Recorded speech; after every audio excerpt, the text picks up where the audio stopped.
everybody. Welcome to It Was Tuesday with your host, James Chen, and his co-host, Jasmine. Hi, Jasmine. Hi. CEO 2025 was absolutely amazing. As I said down here, as you can see, I said it was like CEO was back to full power.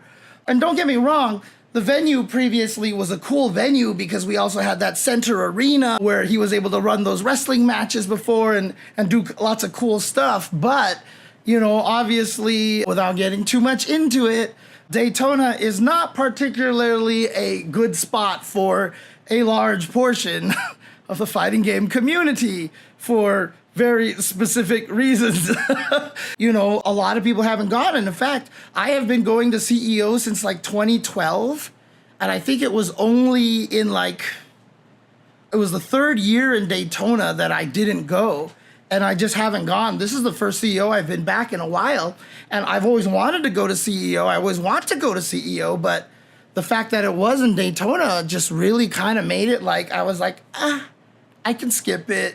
You know, it's not terrible kind of a thing. But this year, like, I talked with Tong, I talked with Jabela. I'm like, how do I get back to CEO? How do I get back to CEO? And so they definitely got me back. And so I was happy to be back. And boy, was I happy to be back. Because again, this venue was really, really nice. And not for a lot of the things that you would think. Like, there was a lot of stuff that this venue did really well with that were probably not even things Jabali was thinking about at all, right? Oh yeah, Orlando is a huge tourist trap location. In fact, the original location for the Wyndham Hotel in Orlando wasn't even that far away from Disney World, if I not mistaken. So, oh, you saw me when I said hello to Punko. Well, they've got Universal Studios. They've got a lot of like touristy things you can do. They have the biggest McDonald's in the world that serves like spaghetti and pizza and all this other stuff, which is really, really great. Oh, okay, so this venue is right next to Universal. The main takeaway that I have for this venue is just size, right? Like, this was the most spacious tournament I have ever attended in my entire life. I just felt like at no point in time did I ever feel crowded. Like, all the tables are far apart. I even went to Jabali World, which, you know, Jabali Land used to be his arcade, you know, but he calls it Jabali World now because it's bigger. And when you walk in the room, you're like, this arcade's really small. There's not that many games in here. No, it's because the room is ginormous that he was able to put a ton of space in between the games, you know, for the rows, and they only took up like half the room. It just looked smaller, but there was definitely a lot of games in there. And on the other side was another Octagon streaming station where they streamed a lot of the retro and you know, more indie fighting games out there. And also some people were able to show off some of their games, like Paul Weeks in the chat over here, creator of Scrabble Heart City, which I'll talk about a little bit later on. He was able to demo that in the room as well, even run a tournament for it on Sunday. So it was just such a great venue. The main ballroom, like, literally everything besides that little octagon area, everything else was streamed in this room. There was 1, 2, 3, 4, 5, 6, 7, 8, like maybe 9 stages. It was either 7 or 9 stages going across one wall, with the main one even having the arches for the entrance so that people could come in and do their entrance and then climb into the ring, which was still there, etc., etc.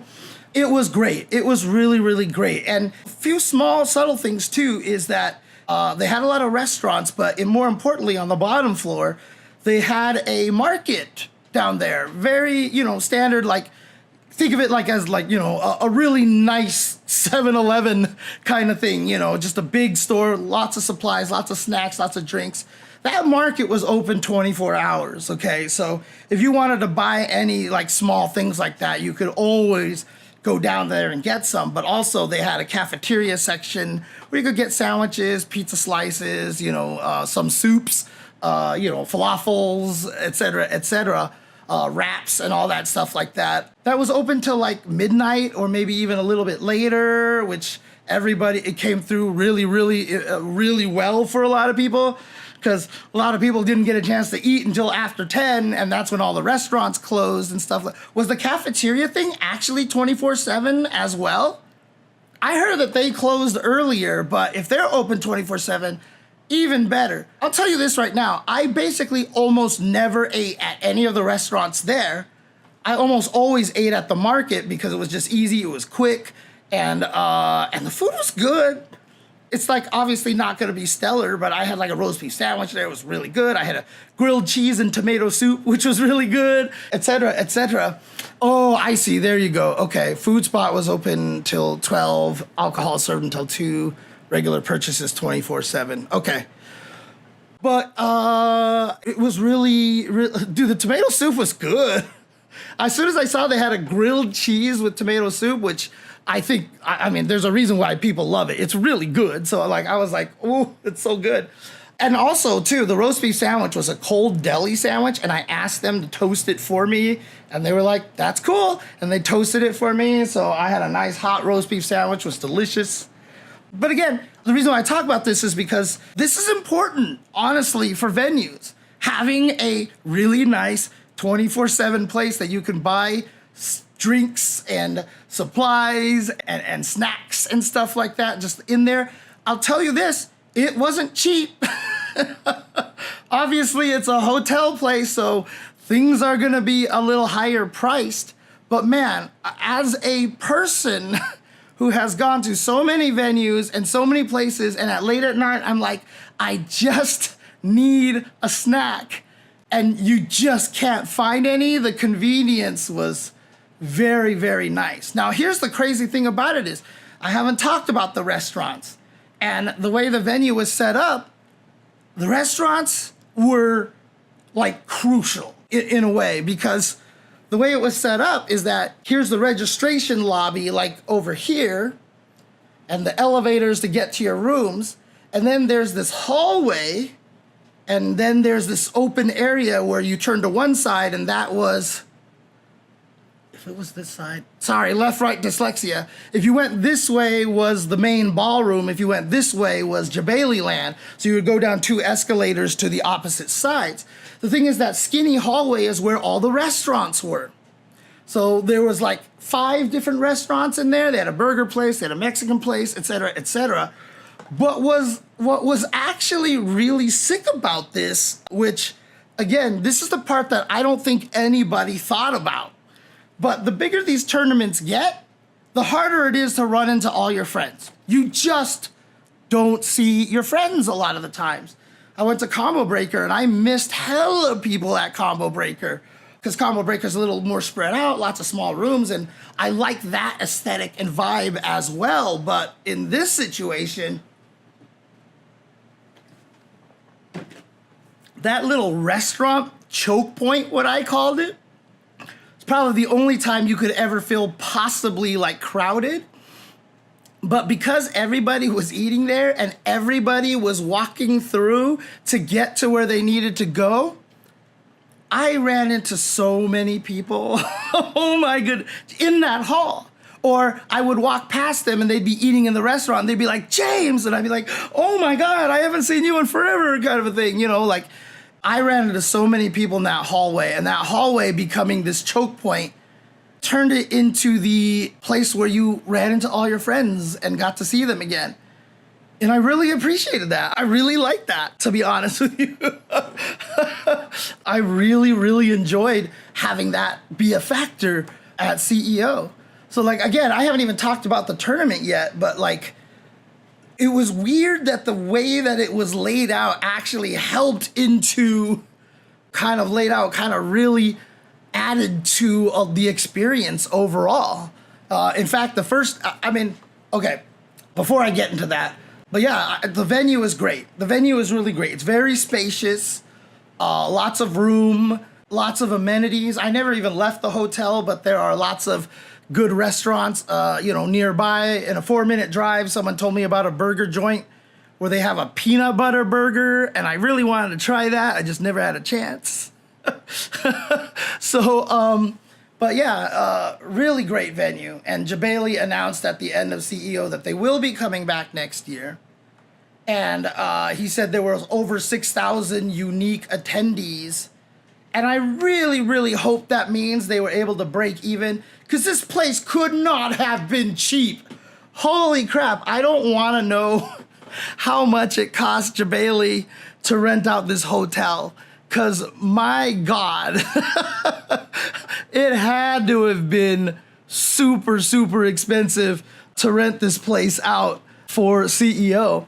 But also I heard that the staff, the hotel, all really loved us and everything. And again, it's crazy because, you know, everyone sees the FGC as bad people because you hear bad stories here. But from what I had heard, most people were really happy with everybody here, you know. So I'm like really, really, really glad to hear that, honestly. So, oh, again, not being in Daytona, I already kind of mentioned that. So just the fact that we could be in Orlando was very, very nice as well. So, I mean, the Daytona venue, it probably was more than the Daytona venue, I would imagine. Because this hotel is like really, it feels like a resort more than a hotel. And then I think the Daytona one, like they were so happy to have somebody renting from there that they probably gave him a pretty decent deal maybe after the first or second year or something like that. Because remember, Jabali mentioned he had to sign a multi-year contract with them, so he probably got a pretty decent deal, which, if I'm not mistaken, I think to come back here, I think he had to break the contract and also pay an additional penalty fee or something like that. Like, there's a lot of things that like people who don't run events don't think about and don't realize all the dumb things that you have to do to secure venues and stuff like that, man. Oh, Long Beach has a peanut butter sandwich, huh? The one that I saw was from a Beth's Burger, and it had like peanut butter and A1 sauce on there, and I was like, what? But someone told me it's amazing, so one of these days I'm definitely gonna try. So, yeah, exactly. The Daytona venue was great. Like I said, I will never complain about that venue. It was just, it's obviously that just Daytona was the area, the city itself was the problem, more so. Because honestly, you know, there wasn't much to do at night in that area. And even if there was, a lot of people did not feel safe doing anything at night, honestly. Oh, man. Yeah, I know. Jabali, the instant millionaire, exactly what everybody thinks. But again, that's essentially like the venue and everything. But the tournaments there also turned out great. And, you know, I hope Jabali doesn't mind, you know, me talking about this directly on stream. But while Jabali, and again, you know, everybody knows Jabali, I'm going to make the joke again that Evo's a celebration of fighting games, Combo Breaker is a celebration of community, and CEO is a celebration of Jabali, right? Like, I mean, we all know how Jabali is, and, you know, it is one of the reasons why he throws an amazing event, because he wants to be the best, right? Whether it's playing fighting games or running an event, right? He really legit wants to be the best, and he cares a lot. And while he was in Daytona, you know, I remember one time from an event, we ended up taking the same Uber to get to the airport. And, you know, we were just talking, and he just looked at me, and like in an unusual, vulnerable Jabali moment, you know, he was just like, if I can get back to Orlando, do you think the people will come back? Because he's like, you know, Daytona, like, the numbers aren't as good and everybody's mad, and like, I'm scared, you know, that the reputation of CEO has been hurt a lot and stuff. And I just looked at him, I was like, bro, nobody's mad at CEO. Everybody knows how good of an event this is. If you run this, if you get it back into Orlando, everyone's coming back, and probably even more, because there's going to be a lot of people who are like, finally, I can go to CEO. And after this weekend happened, I ran into Jabali and I pulled him aside, and I was like, do you remember this conversation? I was like, I told you they would come back. I told you they would come back because CEO's reputation as a tournament is so strong. And again, when they were in Daytona, nobody was mad at CEO. They were mad at Daytona. And, you know, obviously they understood that Jabali was kind of stuck there in a way, you know. So I don't even think so. Oh, they were 2K higher than last year? Exactly. And so, yeah, I was just like, dude, you didn't have anything to worry about. Like, as soon as you came back to a good venue, look at this. Everybody wanted to come back. Like, CEO just has that reputation of being just like a really, really fun tournament. And honestly, it was amazing. And so I'm so happy for him. And I really hope that, you know, over 6K people, as he mentioned, making it into here. I don't know if that's going to mean he can break even. I would certainly be surprised if he could even get a profit at all. But again, even if he did get a profit, good, he deserves it. And then two, you have to understand, whenever a TO gets profits from their event, all they do is they just put it in the bank and it all gets spent next year for next year's event. The TOs aren't being like, hey, look at all this money, time to go and buy a car. No, they're like, shit, well, I gotta step it up next year, so here's a bunch of money that I can spend even more next year to try to make it even better, hopefully make enough to make even more so that I can spend that the next year on the same event, etc., etc. It's just not like 4K versus 6K. That's really cool. I was in Orlando over the weekend to take my family to Disney. Finding out that it's now in Orlando, I decided I'll go back to Orlando next year for it. Oh, dang, that sucks, Raphael. Yeah, it would have been awesome if you were out there and be like, hey, family, hey, you know what's really cool? You guys can do this Disney thing. I'm gonna stay home because I don't feel so good. You guys go enjoy yourself. You can go without me. I will manage. And then they all go, and then you do like the high school kid thing where you're lying in bed, you know, with the thermometer and the ice pack, and as soon as the family's gone, you're like, and then you just like run over to CEO, you know? Oh, man. Yeah, exactly, a Ferris Bueller. Hey, but David has been chastising me all weekend long for making references to things that are too old now, which makes me really sad.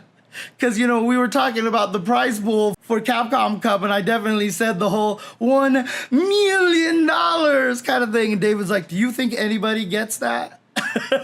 And I was like, I think that meme has pressed forward past its time a little bit. He's like, do you think Craime knows what you're talking about? I was like, okay, maybe not Craime, okay, you know, like, but still, I feel like that one's kind of pushed forward a little bit. I don't think it's as trapped in its time as some of the other references.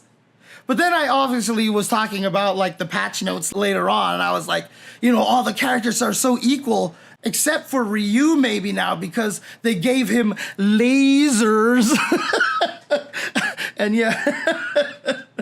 Oh, man. So I definitely doubled down on the Austin Power references. So, but yeah, I really do hope Jabali broke even at least. And like I said, if he made money off of this, good, because that just means he can do it even bigger and better next year. And taking a risk on this venue and him being scared about, will the FGC respond? Will they come back to CEO? Now that it's been proven that they will, I feel like he can go a little more full bore into it next year. And like I said, it doesn't feel like he held anything back this year, but knowing that confidence, having that confidence, and knowing that the word of mouth, like everybody's been talking about this tournament, like, oh my God, like this was like one of the most perfect tournaments ever. You know, like having that kind of aspect, you're gonna get a lot more people next year.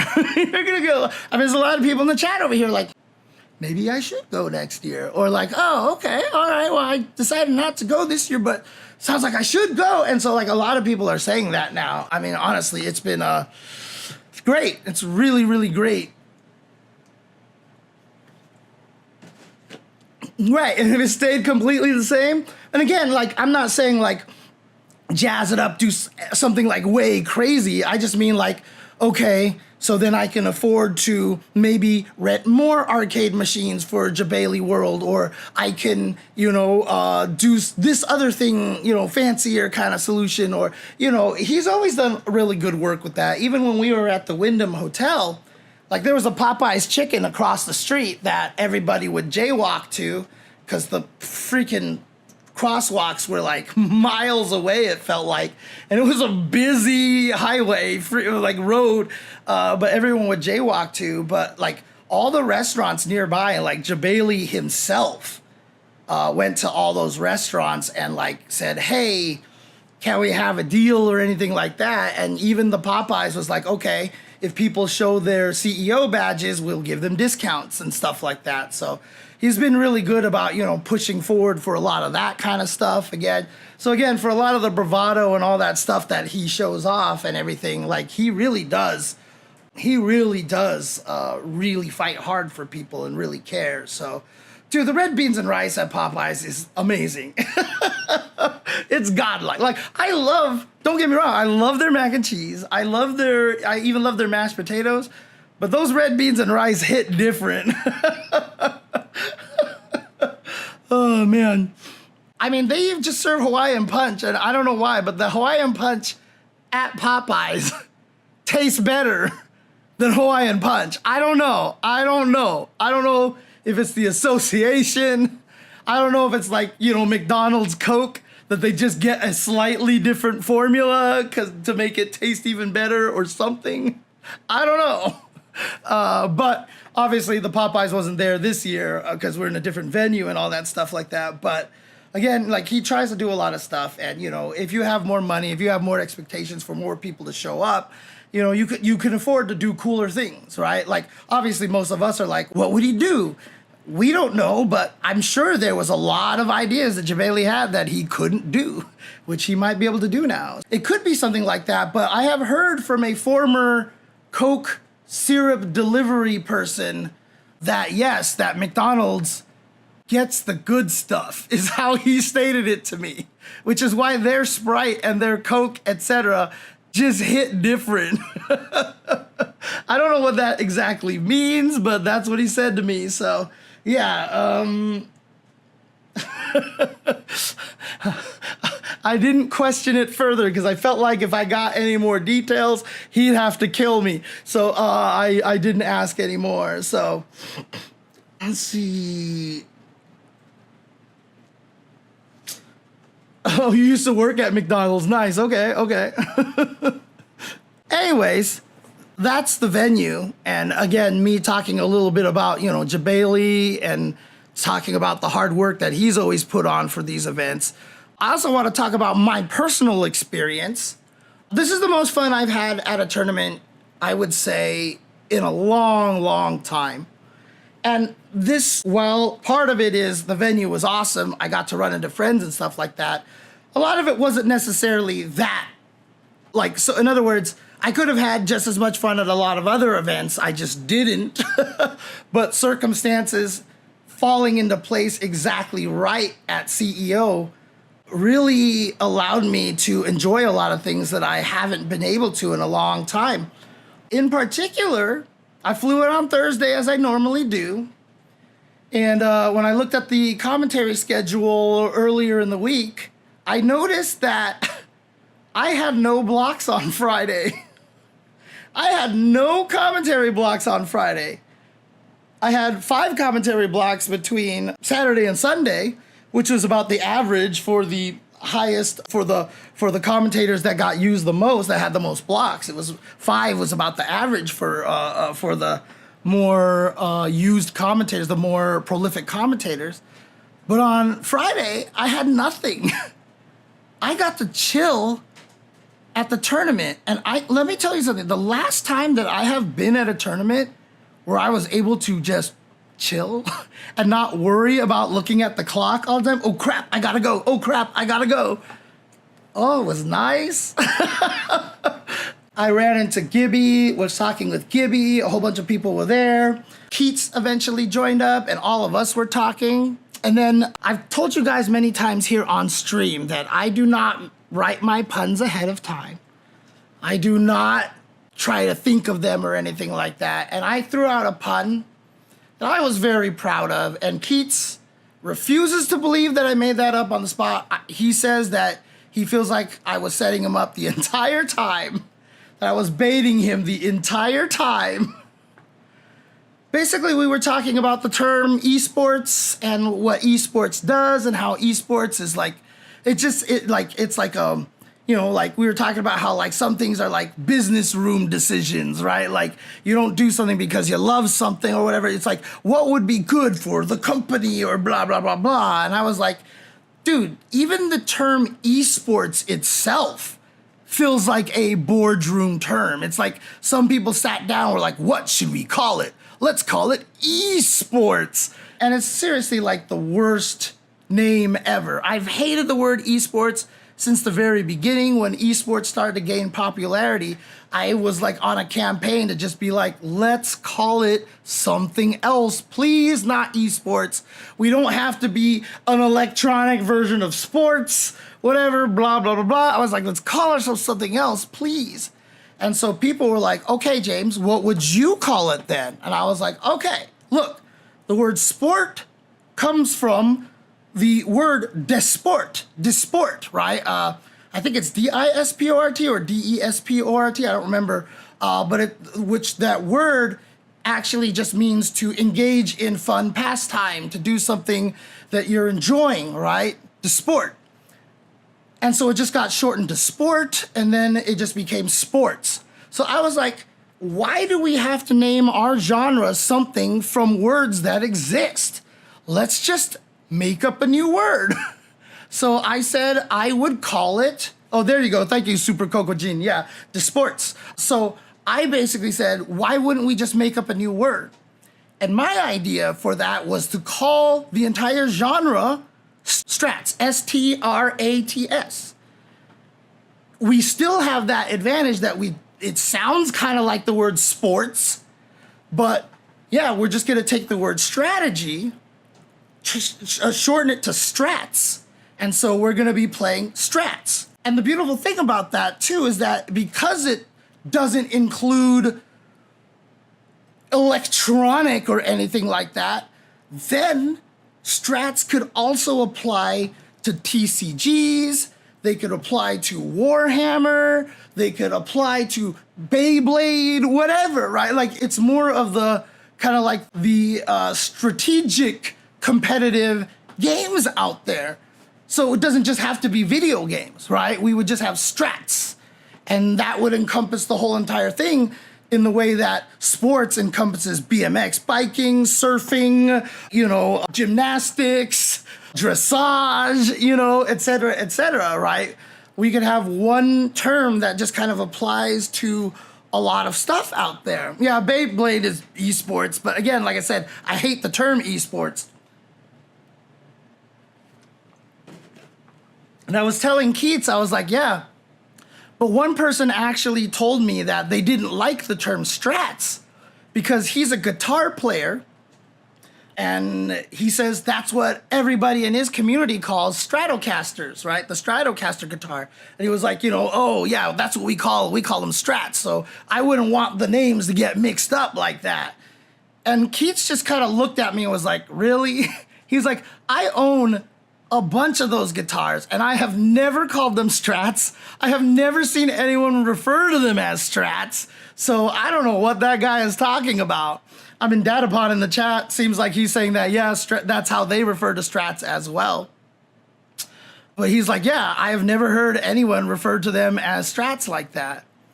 And then I looked at him and I was like, yeah, and I mean, I guess some of the other reasons why it would be kind of confusing is because if it was called strats, then I would be a Stratocaster.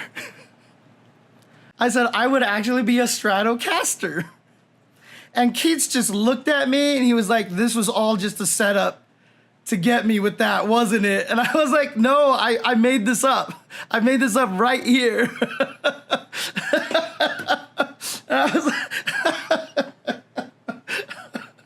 And he was like, I refuse to believe you. You baited me into that. It was a setup the whole entire time. Oh, man. Oh, it was great. And I literally made it up at the time because as soon as he said Stratocaster, like when I heard it out loud, again, when I hear words, they just start. It's almost like the words and the letters are in this like box and I'm just shaking it and they're just like bouncing around. And like I can't help but just like think about the words and stuff. So. But yeah, I know that was pretty genius. In any case, I was hanging out with Keats a lot, and then me and Gibby were planning to go eat lunch. And then I was like, hey, Keats, you want to come along? And he's like, yeah, sure, let's go. So me and Keats and Gibby just, went down to that cafeteria area, and we got some lunch, and we ate it. Gibby had to go back to the booth, and so me and Keats were just hanging out, and Keats was like, have you played Scramble Heart City yet? And I was like, what? He's like, have you played Scramble Heart City yet? I'm like, no. He's like, come on, I'm gonna take you and make you play this game. I was like, okay. And basically, if you guys remember, there was a fighting game a while ago called Tough Love Arena, which me and David talked about a lot on this chat back on the Tuesday show. It was like that fighting game that was like kind of like on notebook paper kind of thing that you could literally play in a browser and had rollback netcode and was like way better than, than a lot of people probably felt like a game like that would be. Indie game kind of developed by like a person, I don't even know if it was one person or if it was a group of people. But the creator is making a new game called Scramble Heart City. And so I knew nothing about the game, and so Keats was like, come on. So we went into the Jabali World Room and went down there, met the creator of Tough Love Arena / Scramble Heart City, and Keats sat me down and was like, all right, James, I'm going to teach you how to play this game. And it's a tag fighter. I was not expecting it to be a tag fighter, and immediately I was like, I'm garbage at this game because I suck at tag fighters. I have always sucked at tag fighters. I can't play tag fighters because I can't remember assists exist. And so I was just like, oh my God. And so Keith was like, all right, here, let me show you all the things that you can do in this game. Now, interestingly enough, when he was showing me, I can't play assist tag fighters, yes. So he was showing me all the stuff. It was surprisingly simple. Like when I played Invincible, when I played 2XKO, there's, like team launchers or this kind of combo breaker or that kind of crazy thing. And like I'm sitting here playing this tag fighter and like there's no like aerial recovery. There's no like combos that are for the gray combo meter. Like you just recover in the air, and when you do, you can hit buttons again on the way down. You don't have to press a button to flip.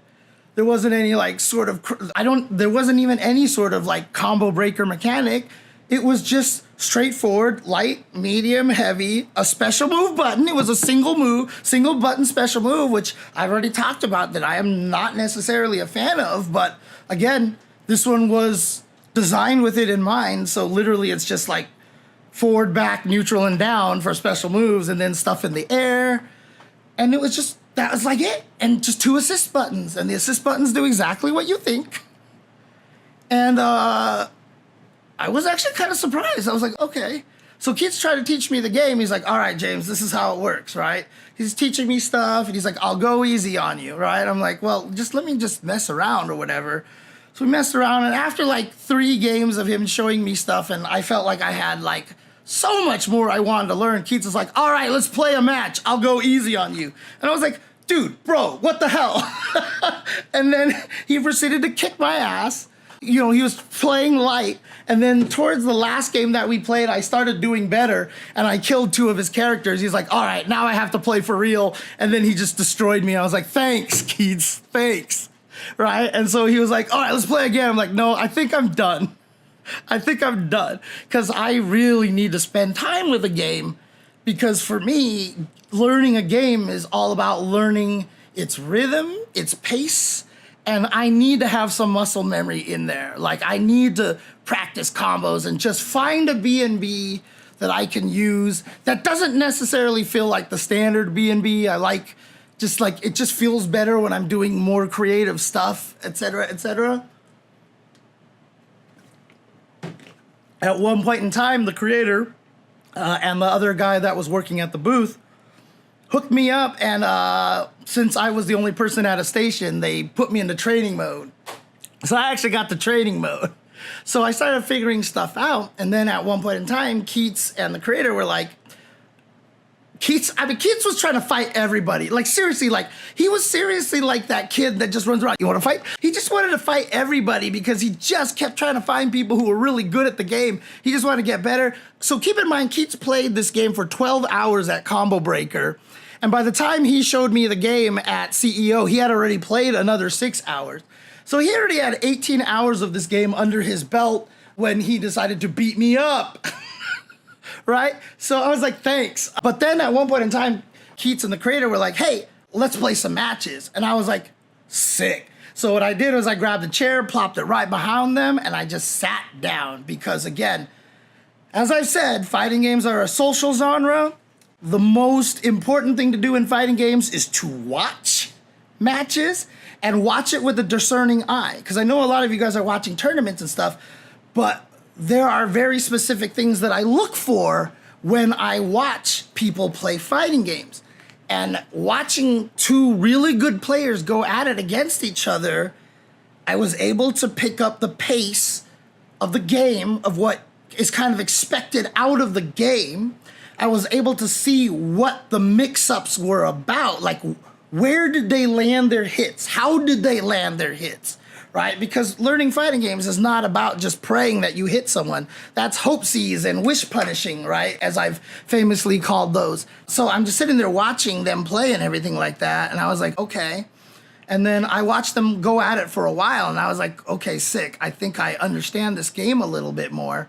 And sure enough, I sat down at the machine and other people started challenging me, and I was doing really well. Like, I was holding my own, even for a tag fight. I was actually calling assists, which was crazy. It took me a while to learn, like, the timing, or, like, to be like, oh, shoot, that's right, I have an assist. Oh, crap, I have an assist. It took me a while to do that. Yeah, literally, I call it hopesees. You know, like, if you're playing footsies and you're just like, please run into this button, like, you're not playing neutral correctly, right? So I call those hopesees instead of footsies.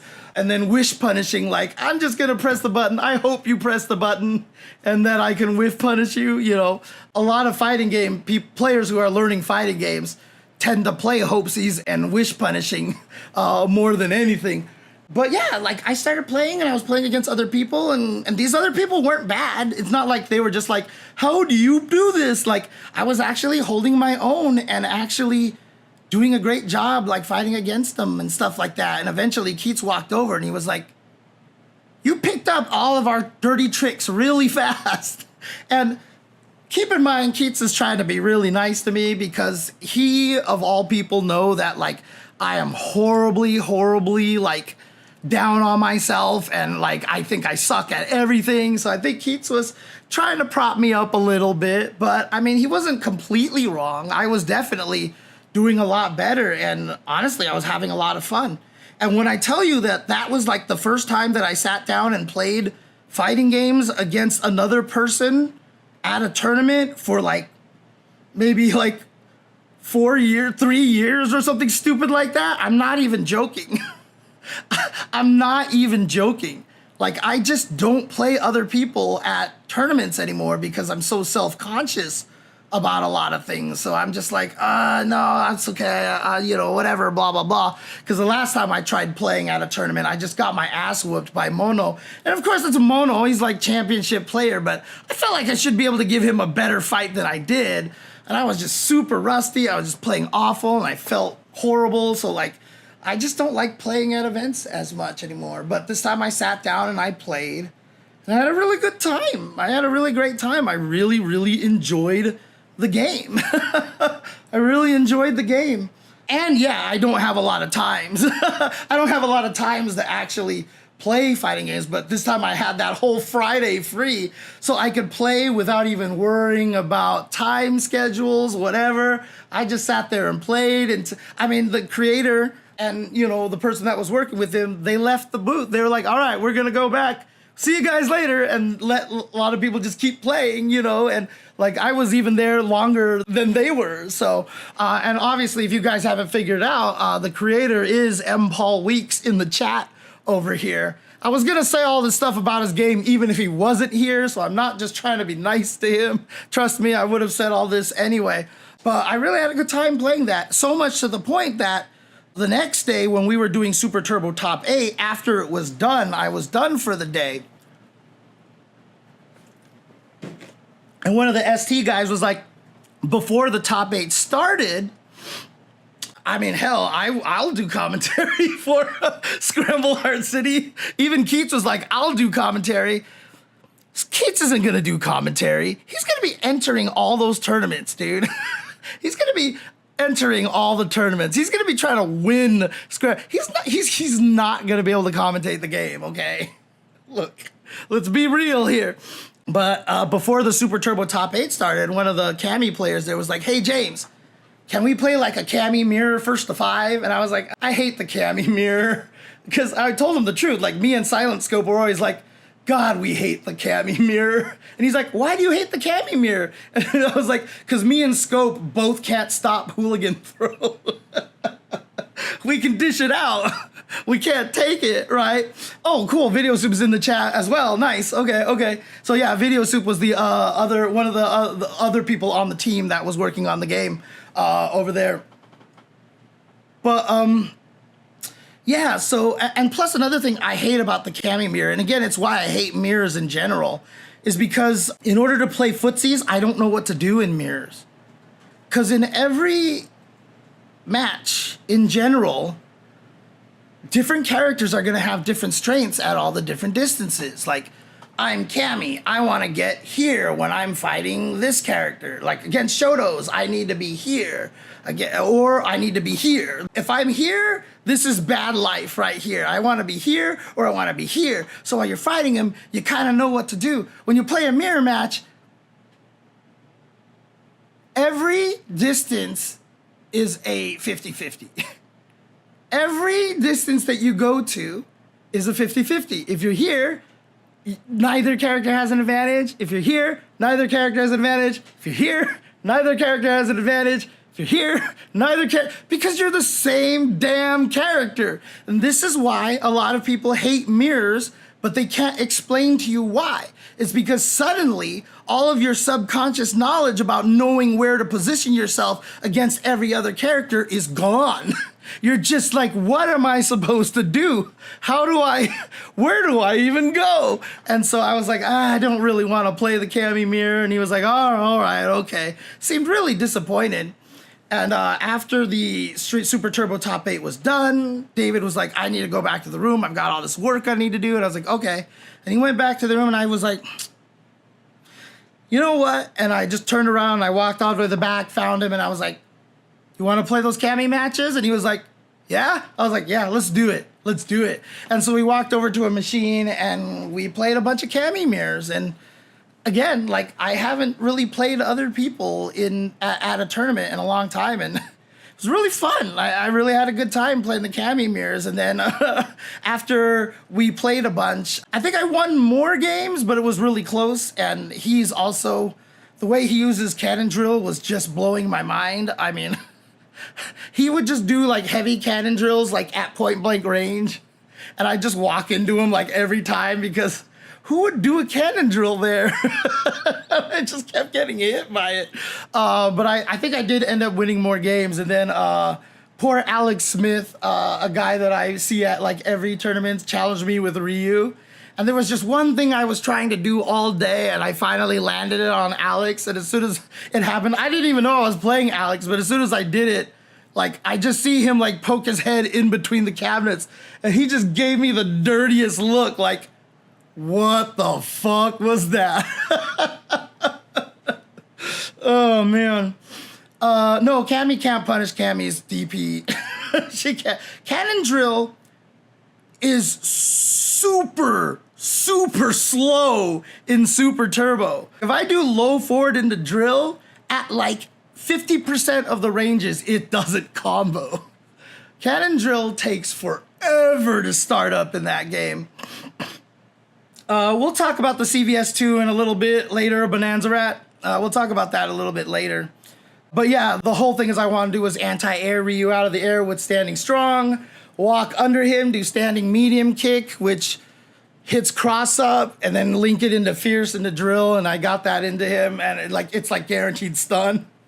And so he just looked at me like, what the hell, man? It's like one of those TZW combos where you walk under, do standing medium kick, they land in it, but they're behind you, so they reel into you, so they're still at point blank range, and it was nice. Yeah, it's fun. Oh, man. Any case, yeah, so I had a great time there, and then the commentating that I did, I had a blast.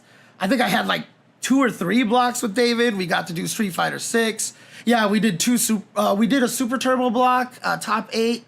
Did we do another Super Turbo block? No, we did something else. Might have just been 2 blocks, but obviously I always have a good time commentating with him. With Jeremy, I got to do a Street Fighter 6 block as well, which was really cool. Then I did the CVS2 top 8, which I'll talk about in a little bit later because that thing was just so good. It's so good. Oh, that's right. Me and David did the CFC2 exhibition. That's right. Which was awesome because it was basically one of those, they randomized which game they had to play in each round. So the first round we were watching, they were just playing, which one were they playing? They were playing Plasma Sword, The Revenge of Bilstein. But they had Power Stone. We saw CVS1 Pro. It was really cool that we saw a bunch of these different games. I don't think that's why he wore the hat. Maybe, I don't know. But me and David were so hyped watching Power Stone because it's an arena game, right? You just run around. It's like Smash Brothers, but you're in a square space and you move 3D instead of having it be a 2D platformer kind of thing. But you just run around, you jump, you pick up items, you try to do stuff, but it's designed in such a way, and I wasn't sure exactly the details between Power Stone 1 and 2, but you can turn off some items that are just kind of stupid, and so it ends up being fairly strategic, and me and David were just legit getting hype about it. Oh yeah, they did play CFJ at one point in time too, yes, we did see that. But me and David were getting hype about it. We were just like, oh yeah, oh, it's so cool. Nice dodging. And oh yeah, you can tell that there's distract. Because neither of us really know Power Stone, but we get the idea of it. And both David and I just appreciate watching people adapt and get stronger and stuff. And we could clearly see that happening. And we were just like, a cat is rubbing on my leg. We could see them, and I was just talking about God, we need a Power Stone 3. And I started talking about outfoxies, because I always bring up outfoxies when I talk about Power Stone. If you guys have never seen outfoxies before, really cool game, not particularly competitive, but great concept. Conceptually, I think it's a great game. And if they did a Power Stone 3 that was an outfoxies in 3D, it would just be sick. And we were just talking about it all over the place. And after the tournament was done, the guys who ran the Power Stone side tournament at CEO, the main TO, and the maybe top NA player of Power Stone, came up to us and they were like, bro, thank you guys. They were like, you were so hyped talking about the game. You were so excited. And when you talked about Power Stone 3, we were like, keep talking, James, keep talking. And they were so excited about it. And I was talking to them and, getting an idea of how they run the events and all this stuff like that. And they were like, bro, there was just all this conversation. It was really, really cool to see this scene that was so hyped for Power Stone. And it really made me feel good that I felt like we really did it kind of justice. Because they were saying yeah, your guys' commentary was great. They were like, you might not have known the game, but everything you described was right.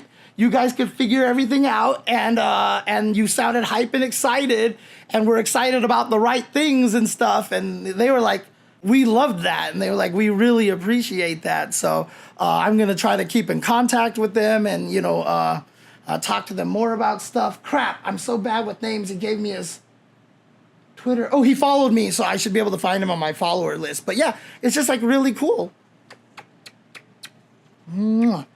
was really cool. And yeah, I would love to see a Power Stone 3, honestly. I think it would be really, really cool. Like, make a serious competitive Power Stone 3 with like super interactive stages and stuff like that. I think it would be sick. Hi, Nathan. You want to meow for people? Meow. Meow. Meow. No meows? Mm. Little kitty. Little kitty. Yeah, I was talking to them about Project Justice as well, because I've been following a little bit more of Project Justice, etc., etc. Yeah, the primordial pouch, yes. He has a massive primordial pouch. So while he is a chunk, he's not as fat as he looks. Because if I dip him in the bathtub, like, he shrinks. He definitely shrinks.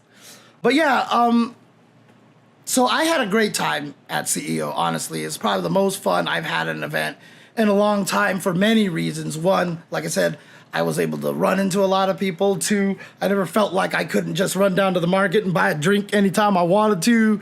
The venue was great. Commentary blocks went really well. There was a lot of wonderful storylines, etc., etc. And so about those storylines, let's actually talk about these storylines finally, after I've already been talking about CEO for an hour. How do I do this? How does this happen to me every time? I'm always like, I can't possibly talk about CEO for that long, you know? But obviously, like, Street Fighter 6, great tournament here. Really, really cool tournament here. First place went to, where is the tab? There it is. First place went to Lahar. And this is really interesting here because everybody's been talking about Lahar as like, yeah, this is the guy. Like, this is gonna be the next guy. Like, we have to watch out for this guy. And despite everyone saying that, including Tokido, including like Logan, including like, you know, all just the commentators and players and everybody just talking Lahar up until this year, he hasn't really won a big one. Like, he's won Korea regionals and stuff like that. Obviously, he moved to Japan to get better, but like, everybody could see that he was super good. But like, there was always, like, when I did the recap of Combo Breaker, I was talking about this, you know, like, he never has quite won the big one, and then he won Combo Breaker. And everyone's like, oh, there we go. Lahar finally getting the big one. And then he won CEO. So he got first place at CEO this past weekend as well. So we might be running into the era of Lahar at this point. This might be a real thing at this point now. And funny thing is that he won a lot with Mai in both tournaments, and he also was able to defeat NL, who got in second place, when he switched to Terry. Because NL, by the way, was playing on fire. Normally, you know, when you see NL, you can see the glimpses are always there, but he always falls a little short. But this past weekend, he was playing out of his mind. Like, you could just tell this guy has been studying and practicing, and he was just on point with everything. I mean, he dismantled Punk, okay? Punk, who got third place. Punk, who was basically destroying everybody up to that point. The only person Punk lost to was NL 2 times. He got double jeopardied by NL. But outside of that, Punk was just rolling through everybody. And NL was the only one who was able to defeat him. So the fact that NL then went and fought Lahar, reset the bracket, and was looking super strong. And Lahar's Mai and Ed, I don't remember if he played both or just one of them, but they weren't working against NL's Akuma. And then he switched to Terry. NL was up 2-1, I think, in the second set. And then Lahar switched to Terry and just won 2 in a row, if I'm not mistaken, if I have my memory correct. And Lahar ended up taking it over NL. But NL played fantastic. I mean, he was right there. Like, either of them could have taken it. And so NL, you know, was tweeting like, I came so close, blah, blah, blah. And I was like, bro, dude, you have nothing to be ashamed of. You can only come away from this tournament being really proud of how you played, dude. Like, great job. Yeah, okay, so he did play Ed once, that's right. But yeah, like I said, Punk in third place, Zen in fourth place. Does Zen have a picture of Daigo? What the heck? Hang on a second. Is that... He does. Chen's profile picture on Start GG is Daigo. The hell? Oh god, that guy's a troll. Zen is such a troll, I swear to god. Oh my god. Ryukichi at 5th, and again, Ryukichi, he has just been killing it at every single tournament. With Ken, he is just... Ryukichi's awesome. He's so fun to watch. But 7th place was Kills You from France, but tied for 5th place was Craime from Chile, and NotPedro from Brazil. And Craime is 14 years old, I believe. And NotPedro is 19 years old. And man, like, these South American kids are kind of insane, because we saw what Blas did. Now, obviously, Blas was also in this tournament. Where did he finish? He finished 9th, so he was just outside of the top 8. 9th place was Blas, Knuckledew, Cien, Ending Walker. 13th place was Chris Wong, Boosly, Riddles, Hikaru. And then tied for 17th place, or tied for, 17th place, we had Sahara, who's a Japanese player, Aqua, Kaba, Tokido, Juicy Joe, Chris G, Latif, Kings Vega. There was a lot of parity from everywhere, but one of the funniest moments, and in my opinion, just like one of the absolute most wholesome moments of that entire tournament. Let me see if I can find the clip of it really quick, because I know I should have it here because I retweeted it. So let me get to that in a second. But it's just the funniest thing, because it's actually gotten to a point now where it's actually like blasphemy to skip the intro of Street Fighter 6, where they're walking towards the ring and the song is started from the bottom, and you know what, I don't even know the lyrics. Yeah, everybody loves that thing because it's like the audience participation. They actually get to, kind of like participate along with it. Kind of like the Cell scream, right? The Cell yell from DBFZ. Like, you skip the intro and don't let people go, with Cell. Like, people get mad. And so, started from the bottom and never looking back. Okay, thank you, Fabolo. Very important things, thank you. I really appreciate that. No, genuinely, I'm not even joking. But so, at one point in time in the top 8, by the way, NotPedro, when he qualified for top 8, just started bawling. Like, he was crying. Again, 19 years old, making to the top 8 onto the stage over here, and NotPedro was just having the time of his life, man. He was just having a great time. And so I'm gonna show this clip. NotPedro's on the top and Craime is on the bottom. So this is them fighting here in the top 8. And this happened. It's hard to hear, but I'll try to explain it if you can't hear it really clearly here. So I'm gonna turn the volume up a little bit here. So it might be a little loud, so I apologize ahead of time. Just be prepared for potentially loud. So here we go. When it comes to training mode versus an actual match, it still pays homage. Well, let's talk about a match, though. Hey, quiet down back there. Come on. So if you guys don't know, I don't know if you guys can hear the booing in the background. I don't know if we could hear the booing in the background, but basically what happened was... Your reactions when it comes to training mode versus an actual match, and then they skipped it. And the audience started going, boo! And I don't think Yipes realized what happened. Homage. Well, let's talk about a match, though. Quiet down back there. Come on. Quiet down back there. We got some good Street Fighter, but make some noise, though, if y'all love this ride, you and Ken. Now, I want you to see something here. As soon as the audience started booing, watch NotPedro on the top right over here. Watch him on the top right there. Talk about a match, though. Quiet down back there. Come on. Quiet down back there. We got some good Street Fighter, but make some noise, though, if y'all love this ride, you and Ken, man. It's for the culture right here. I get it. They want to chant, yeah. That's what it comes down to. Oh, the people want to? Oh, these guys are showmen. They know. They want to chant, yeah. Who doesn't? Capcom did a great job on putting that there. Dude. Right on. It was so we're not gonna get it. wholesome. Oh, there it Like is. they're just giving high fives to each other, and then Yeah. look at NotPedro's like, come on, and then Craime joins in. Dude. This was such a freaking wholesome I ain't gonna moment. front. That grew seeing on me after them a while. like It's that great. and I ain't just gonna like front. high fiving They each know, other. At they this wanna point. These Like, guys are showmen. They know. They want to chant, yeah, yeah. dude, it's so funny because as soon as I saw them do this, I was like, where am I? Am I at the Classic Tetris World Championships? Because it was like 2 kids under 20 years old competing against each other, still high-fiving and having a great time. Am I at CTWC? But it's so great because, I mean, look, they're just like, we're young, Chant, we're yeah. having such a That's what good it comes time. down to. Oh, the people want.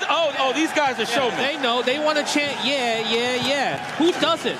Capcom did a great job on putting that there. I told one of the Right on. representatives from Capcom, I We're was not like, gonna get it. Oh, there it is. I don't even know if the devs probably predicted that this was Yeah. gonna happen. So, Yeah, yeah. oh, what a great moment, dude! You know what? I ain't gonna loved front. this. That grew on me. I loved seeing this moment. Oh my god, it was so good. Oh boy, it was so funny, dude. Well, yeah, we'll talk about that, Dan FNP. We'll talk about that in a little bit.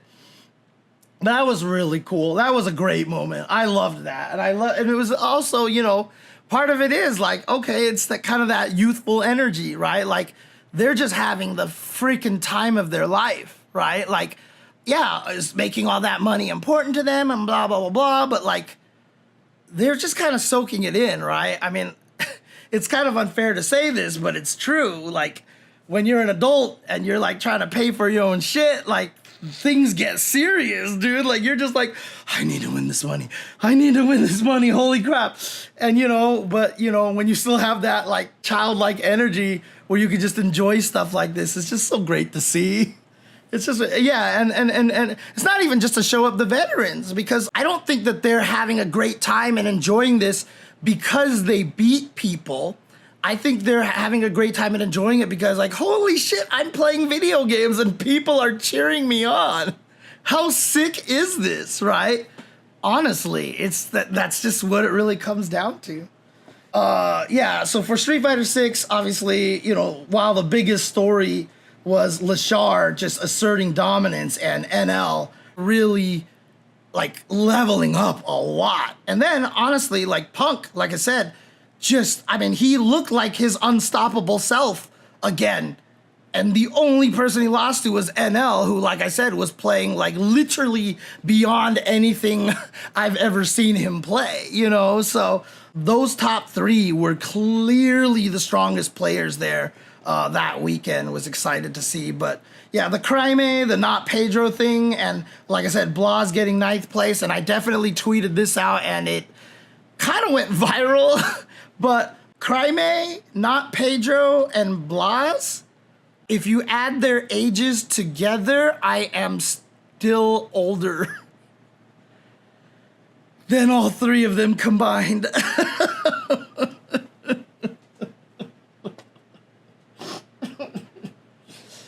Oh man, crap. It's a different world out there, man. It's a different world. Oh man, yeah, I saw you responding to Halu. I saw you responding. I need to eat them and gain their power? Holy crap, that went kind of dark. Oh man. But yeah, no, I mean, again, just great stuff over there. And then it's weird because between Evo Japan, Combo Breaker, and now this CEO, we've had 3 tournaments in a row of marriage proposals. Obviously at Evo Japan was Olaf and Kitty. They didn't do it in front of the big audiences or anything like that. But at Combo Breaker, there was an engagement, a proposal on the stage. And then I don't remember if it was during or after Tekken 8. There was another proposal that happened. Gosh, I had the names. Where did I put the names? Oh no, where did I put the names? Okay, I lost the names. Crap. I had the names of the couple that got engaged, but I closed the tab apparently. But yeah, you know, they got to propose on the stage, which was really, really cool. And tournaments don't stop being weird because apparently an online player who does really well in ranked on Tekken 8 named Joe Budden, I think it is, showed up in a Doctor Doom costume. And so a lot of people were saying he was just a ranked monster that I guess the story is that people told me he wouldn't ever do well offline tournaments. And he showed up and he beat a Pakistani player. Again, it was very close. It was like 3-2, 3-2, I think both sets. But he won. And like he pulled out some toilet paper and kept like pointing to Ultrasoft like at the camera. Then apparently what he tried to do was head into the back, probably to like talk to the commentators and talk some smack or something like that. But you're not allowed back there, okay? You are not allowed behind the stage. Like that's just the rules. And apparently one of the stage managers was trying to prevent him from going back there. And like he actually like fought his way through the stage manager, but when he couldn't get to the commentary table, apparently he threw the toilet paper at Markman and Spooky, who were commentating at the time. They took it, you know, with good sport, whatever. It's toilet paper, no one's getting hurt or anything like that. But he did have to actually be kicked out of the tournament. He had to have been kicked out of the tournament. Because you're just not allowed back there, right? It wasn't even about throwing anything at the commentators. It was just that he tried to fight his way behind stage, and that is just not good. You know, especially if you are told you can't go back there and you actually physically fight your way back there, not a good look. I don't think it was like, no, Markman and Spooky didn't care. Like, they didn't happen. And I don't think anybody really cared. Nobody was really mad, but you break the rules, you have to suffer the consequences. It's just how it works, right? You break the rules, you have to suffer the consequences. Oh, yeah, that's right. That's right. It was Convicted of Fun and Ferrero-Be. Yeah, I don't know how to pronounce that last one. But I hope I pronounced it right. But yes, they got engaged. It was really cool to see. I looked at some of their tweets, and Convicted of Fun was just saying that people were going up to him and congratulating them like constantly for the rest of the weekend and stuff. Really, really cool. But yes, rules are rules. Like, you push your way behind the stage, you're done. That's just it. You have to be ejected. And so he was ejected. So we weren't sure how far he would have actually made it through the tournament. But that's just how it goes, so. Oh, Joe Budden had flipped on. If it does go against the tournament rules, obviously that's a problem. So, yeah, I don't know if that's the case for Tekken World Tour, all that stuff. So, I'm not really sure. Okay, so you can get ejected for that. Well, yeah, then. Obviously, kind of a loose cannon. Definitely a loose cannon type of personality, it seems like, but I'm sad that like that's the main story that I'm going to be talking about for Tekken. But obviously, I did not get a chance to watch any of the top 8 of Tekken because I was commentating CVS2 at the time. So I didn't have a lot of what was going on in the storyline. But Atif from Pakistan did end up winning the tournament. Ulsan in second, and Arslan Ash in third. Jianding in fourth, and Farzin in fifth. So yeah, 3 Pakistani players in first, third, and tied for fifth. Again, extremely impressive. And then second was Korea. Ulsan, is Ulsan Korean? No, he's Japanese. Oh no, he is Korean. Oh, so DNF, I guess, actually sponsors players in, God, stupid Start GG. I click on a person's name and then I click back and it doesn't change. It just doesn't change. And so I can't go back anymore. Oh, I hate this. I really hate this stupid thing. So Ulsan, Jianding, Meo Il, I think is also from Korea. Yeah. And then Edge from Korea. So yeah, so we had 3 Pakistani players, 4 Korean players, and I think 1, oh no, that's not even a Japanese player. Yagami is listed from being from Australia? Oh, wait, I always thought Yagami was from Japan. Okay, in any case, on start.gg, he has Australia listed there, so somebody can let me know. But Okay. John Ding versus Arslan Ash. Okay, I'll see if I can check that. I even promised I was gonna watch all the combo breaker matches on stream with everybody, which I haven't done yet. Since I have a break, I've had an event the last 4 weekends. So I've been very tired, but I have a nice little break now, so I will be trying to stream a lot more of that and such. So we could definitely watch. So storyline is Atif won CEO last year and got a ton of second places and never won after that. Is CEO curse gonna repeat for him again? Okay. Okay, he's Japanese, but he lives in Australia. Okay. Hey. I know you're hungry. Cool. But yeah, I mean, honestly, like, definitely some domination here because who was the highest placing American / EU player? So in 7th place was Edge and Yagami, and then in 9th was Chikurin, Lohai, CBM, and Tibetano. Tibetano is from Spain. So the highest placing Western player was from Europe, from Spain. And then in 13th place, we have Shadow 20Z, and then iMusician Korean. Kwis is EU from the UK. AO is from Japan. Khan, I believe, is from Pakistan. And then, where did it go? No, stupid start.gg. Goodness gracious. Rang Chu, King Ray Jr., obviously from Florida.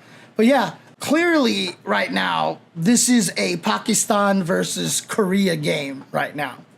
Like, I feel like that's kind of one of the amazing tournament. I don't know Jack Forrest. I'm clicking on the names here. Like, where's AO from? Oh, he's from Tokyo, Japan. Okay, I'm not taking credit for that, okay? I'm not taking credit for that. Can I teach someday how to play footsies the right way? God, I have all these first attack videos where I'm trying to teach footsies and I just never like finish it. But I can definitely talk about it a little bit in a future stream, Ryder. If you just show up into one of my streams and I'm like watching tournaments or if I'm playing a game or something like that, and if you're just like, hey, James, can you teach us footsies? I can give you the 101 version of footsies. Footsies goes super deep, takes a lot of explanation, but I can definitely do kind of like a footsies 101, which will probably last like 3 hours. But you know, that's just how my brain works. So, but then also Fatal Fury, City of the Wolves. Obviously, everybody trying really hard to qualify to EWC for some of that prize money, but also for the SNK World Championships, where that grand prize of $1.5 million is just chilling there. But it's crazy because, again, at a Christmas party, like with for like a gaming company throws a Christmas party every year, and I'm invited every year, so I went there. And one of the guys that I talked to over there was part of like Xiaohai's team from China. And so I was like, oh, Xiaohai must be super eager for City of the Wolves, right? And he was like, Xiaohai doesn't really play Fatal Fury. So a lot of people think that, oh, Xiaohai, it's just because he's good at KOF doesn't mean he's going to be good at, and then Xiaohai's winning everything. So, I need to find that guy and call him a liar that he lied to me. But Xiaohai, ridiculous. First place again, winning the Billy Mirror against Nemo in grand finals of all things over there. But for me, the most important story there was Koji KOG. So because Xiaohai had already qualified, getting the EWC was going to be the top 2 placers of the tournament. Xiaohai was already in, and so for the 3rd, 4th place matchup, Koji KOG had to fight ET. And if you guys don't know who Koji KOG is, Japanese player, he's cosplayed as T-Hawk while playing T-Hawk in Street Fighter 4. Really silly guy, likes to just do a lot of crazy things for his intro video, for his intro into the ring for Fatal Fury. I think he just came in to T-Hawk music and he was doing T-Hawk poses and stuff like that. He's just the silliest, most fun-loving guy, most unserious guy. Really, really great. As soon as he beat ET, like, he lost it. Oh, the Tager God, okay. He just started crying, like bawling after he qualified. Like, man, like, it's just one of those things that you watch and, you know, a lot of people are like, oh, wait, it's just a game, blah, blah, blah, blah. Why are you taking so... Dude. Because if it is still going to be bad when I've halved the bit rate and all of that stuff, that's not a good sign. That's not a good sign. So, Seiru, if you can run over there and just take a look at it and see how it looks over there. And type in the chat as well. I just want to see if people can type in the chat over there. Shoot. Hope people can actually see this here. Okay, let's try. Let's keep going and see what happens here. Hopefully it's better because I lowered the quality on everything. Okay, cool. I see your text over there. Thank you for that. But yeah, so I've lowered the quality on everything at this point. So fingers crossed. Okay, let's do this. All right, back to CEO. So moving on from Fatal Fury, anything else that I specifically... I mean, I know there's one thing I really, really want to talk about. And it's funny because this is Super Turbo. Since I got to do top 8 at Super Turbo, fascinating tournament. It was like the return of Damn Die. We haven't seen Damn Die in like years. And he's obviously one of the best Super Turbo players from the second generation of Super Turbo players. And he came back. He says he hasn't played like a fighting game in like years, but he just came for fun. And he competed and still got second place. So Damn Die, pretty dang good. However, the person that he lost to was a player named Zombie Damage. Zombie Damage. And this is a player who's 20 years old, uses Fei Long, and has only played on Fightcade. He basically, what is the term? Like sharpened his, what is it? He cut his, I don't know. Like he got really good on Fightcade. And literally this weekend was the first time he's ever been to an offline and he has ever touched an arcade cabinet.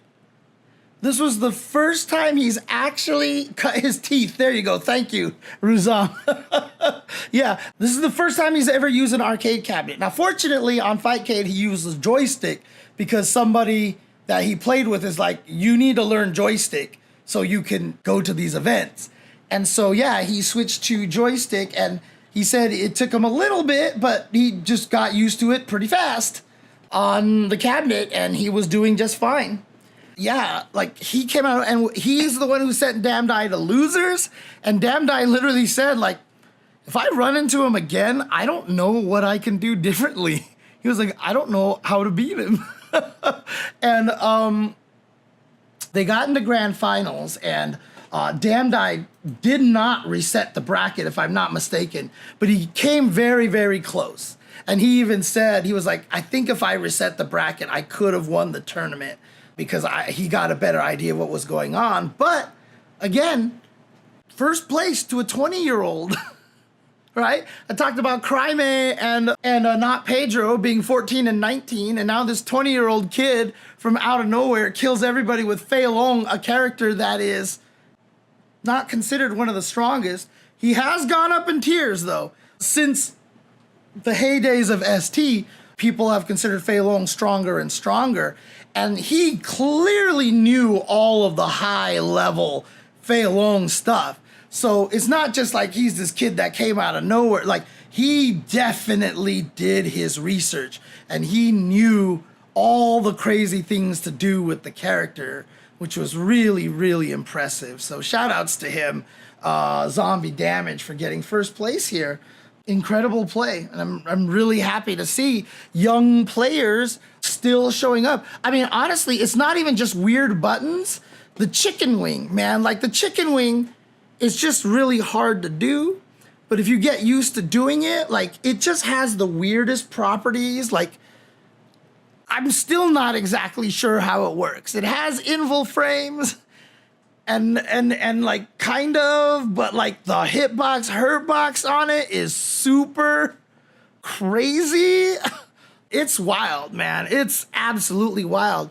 No, Cammy is still the worst. Cammy is still the worst character in the game. Dan FNP. And I don't say that because I'm like, I need to downplay this character. It's just like, there's just no one who can be lower than her. There just isn't, right? And everyone who argues with me like, Cammy's not the worst. Dude, you go to Japan, you watch some tournaments, and there's invariably gonna be that tournament where Komoda Blanca kills everybody and like gets second or first place, or Pony Zangief comes around and spinning pile drives everybody to death, even in like super lopsided matches like Honda and stuff like that. I've never seen a Japanese tournament where a Cammy player just washes everybody. It's just never happened. Every time Cammy wins tournaments, it's either in Europe or it's in the US or whatever, you know, like, I know, like, I think one time a Cammy player went out to Japan and did pretty decently, but like, you watch all those old classic footages of all those old Japanese tournaments, and like, I feel like Cammy never, ever, you never get to see anything crazy out of Cammy. So that to me shows that she's the worst character. And yes, I think Super Turbo is a horribly balanced game. I can't explain it. But I think ST is like one of the worst balanced Street Fighter games. But anyone can win given the circumstances. Again, the damage is really high. Cammy can stun really easily. So it's just like, anything wrong happens and Cammy can win, right? Yeah, but it's like, it's still really lopsided. Again, when I go to Hey Arcade and play, and they all play Nakamura, who is one of the best Cammy players in the world at Hey Arcade. And so when I showed up to Hey Arcade and played Cammy, it was not a pretty, they knew every goddamn trick. Everything I tried to do that is like a really good Cammy trick, they already knew it. And so like, I couldn't get shit done. And I've always said, the biggest problem with Cammy is that in order to beat Cammy, and again, this is a Super Turbo thing, this is what classic fighting games was more like. It's really matchup knowledge based, right? So like, I can beat a Guile if the Guile doesn't know how to fight Cammy, but if you know the one thing that ruins Cammy's life in Super Turbo, that match turns into an 8-2. If you don't know one thing about that match, it might be 6-4.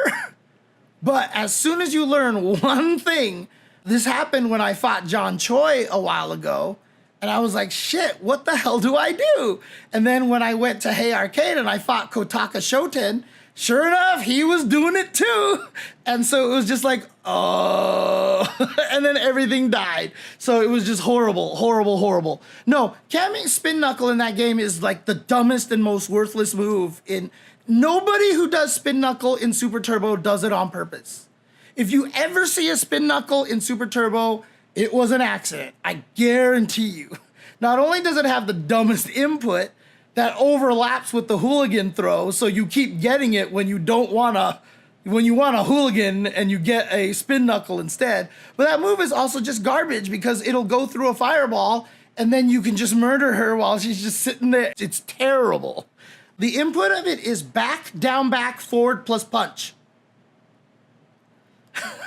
Not a half circle, it's back, down, back, forward, plus punch.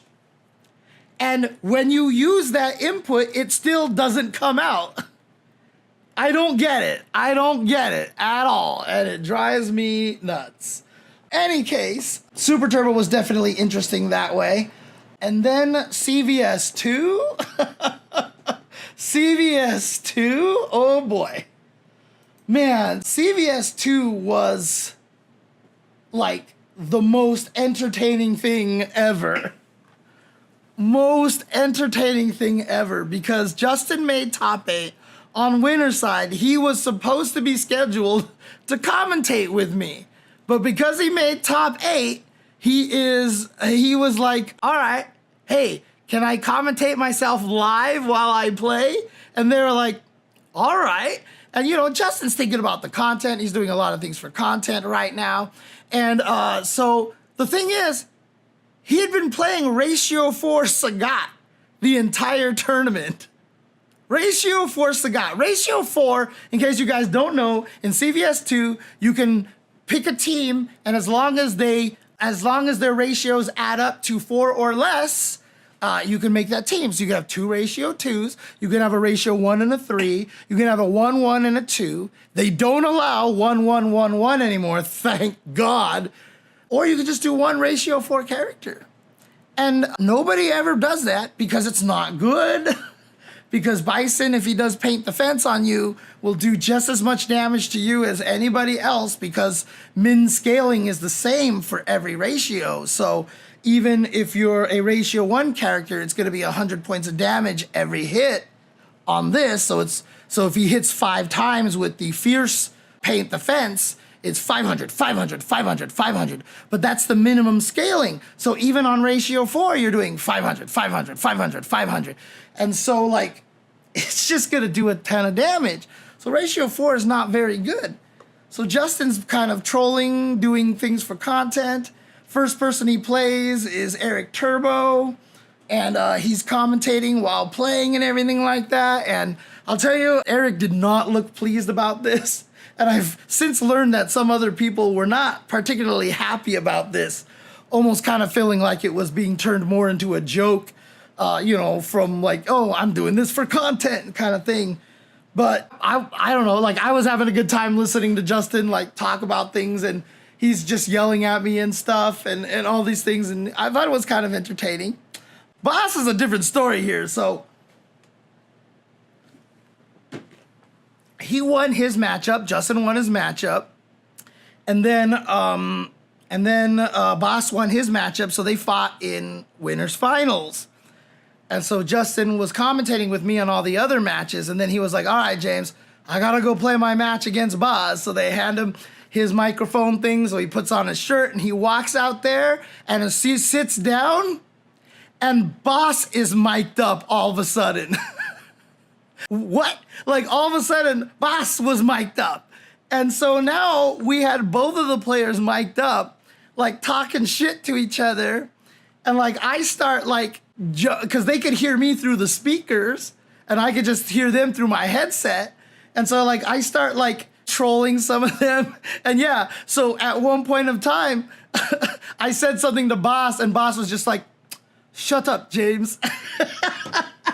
And I was like, and I stopped talking, dude. Oh my God. Oh, so funny. But yeah, that's why some people are like Muffin Man saying, shut up, James is a new core memory for me. Oh my God. Yeah, it was pretty, oh my God. The bit rate is lower than the recommended bit rate. Jesus Christ, YouTube. Oh my God. All right, I'll do that. I'll up the bit rate again if I actually try to restart the YouTube stream again. But yeah, they were like self-commentating their matches and ratio 4 Sagat, like Justin, like at one point in time, I think he missed something. He should have sent Boss to losers bracket and been in grand finals, but like he dropped something and he lost and he's like, you were scared, Boss. And we were all talking about the story that Boss is pretty much has a perfect record for all CVS2 tournaments that he's come out for in the US. Like, I think he's 100% because he's probably like the best CVS2 player ever, like on the planet, or at least, he's for sure in the top 3, right? Like he's clearly one of the best. And so Justin goes back to the losers bracket, fights Eric again, but they were having a little more good time here. And then Justin makes it back into grand finals and he just keeps using the ratio for Sagat. And if you want to know, like if you want a great example of just how good Justin Wong is, if you watch what he did to Boss's Yamazaki, I swear it was like, 3 out of the 4 matches. Like, Justin or at least like 80% of the matches they fought, like Justin slaughtered Boss's Yamazaki. It was like ridiculous. So he got put in the losers by John Choi, but he still came back and won. But man, Justin reset the bracket with Ratio 4 Sagat. And Justin was even saying that they were playing CVS2 casually, like earlier in the week. And when Justin was using his regular team, Boss was just absolutely destroying him. Justin's like, yeah, I couldn't touch him. And so somehow this Ratio 4 Sagat was working. And it's the same kind of situation that we see all the time. People have asked me about why did Blas do so well at Capcom Cup? And it's because a lot of people were like, whoa, he's killing everybody. I don't want to be the next person. And so you start playing this mentality that you're playing not to lose as opposed to playing to win. This kind of weird thought, like, I don't want to be the next victim of this, starts creeping in the back of your head.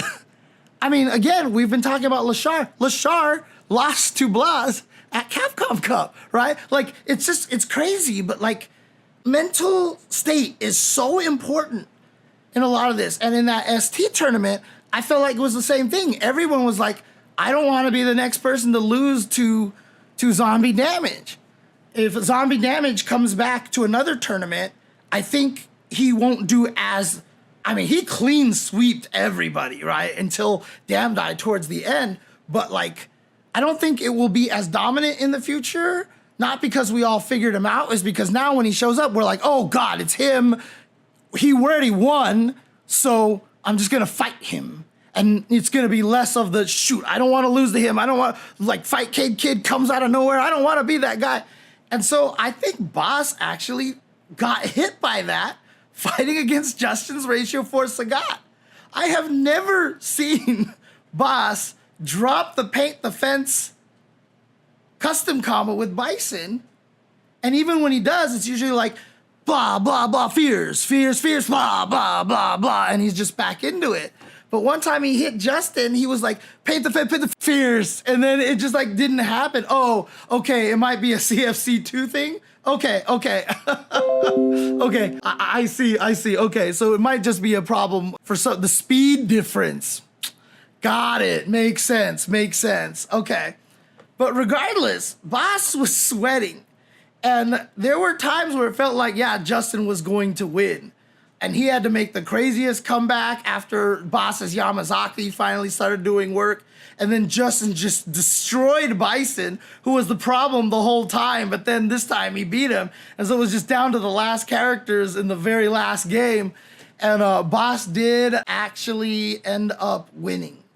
So Boss did win, and he looked so relieved. He was just like, and by the last match, neither player was talking in their microphones anymore. Like, I was just sitting back enjoying listening to them talk to each other and just trolling each other while they were playing. But by the time it started getting closer and closer to the end, they just stopped talking.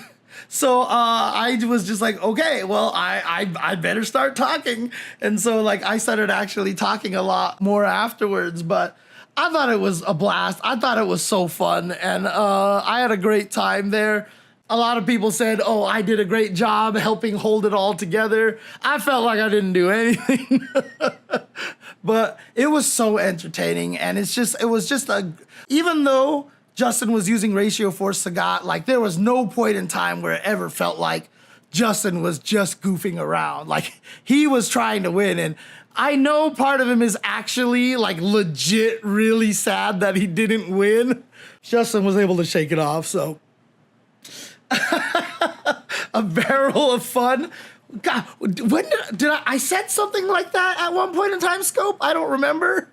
Oh, man. But I mean, it was really cool too, because while Boss was playing Alpha 3, oh, yeah, that's right, it was Power Stone. That's right. Sorry. Oh, man. But, I mean, at that point in time, he called Silent Scope up. He was like, hey, let's play an exhibition match while we wait for Boss. And, you know, Justin did his thing. He was promoting all of Silent Scope's wonderful CVS2 content. So please check out Silent Scope 88 on YouTube. He's got all these combo trials and educational videos, like, you know, like all the different grooves. He teaches you the grooves, like, you know, C groove 101, P groove 101, etc., etc. So, yeah, definitely check that out. But honestly, like, I thought it was great. I don't know what, like, Silent Scope, what, like, if you thought it was really cool or funny, or if you felt like there was an element of it that it seems like he was kind of, like, making a mockery of CVS2, because I've definitely seen that sentiment from one or two people. I thought it was fun. I thought it was great. I thought it was very high level, and honestly, I feel like if Justin went with his normal team, I think he would have did worse. To be honest with you, I think it would have did worse. But to me, interestingly enough, hang on a second. YouTube is freaking out again. I am going to try to restart the stream one more time by setting the bit rate a little bit higher to what YouTube wants it. Give me 1 second.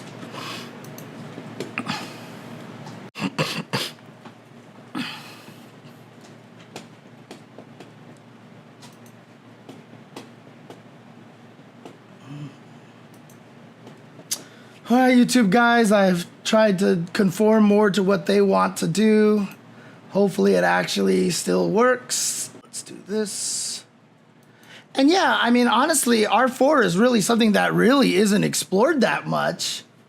I mean, maybe there is a legit strategy with it, right? I mean, a lot of people just assume it's just bad, but there is kind of this mindset that for certain problem characters that are ratio 1, it doesn't take as many hits to kill them.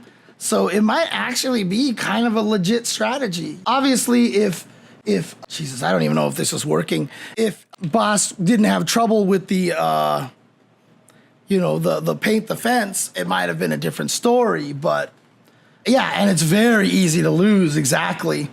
So, oh God, the mixed chat is not coming out over here, because everything is all confused over here on this program. Ugh, God. All right. Let me try to do something different over here. All right, I'm gonna kill that. Where is this? This is a streamer bot. No, that's not the, okay, I killed the other one, so let's start it up again. I wouldn't call it a mockery. Okay. Cool. I mean, like I said, I thought, like, it was really good, and I really genuinely think that Justin did better playing that than he would have playing other versions. I might not be able to get the YouTube chat on the stream showing up over here again, so I apologize. But hopefully it stays streaming very well here. So, okay, what am I trying to do here?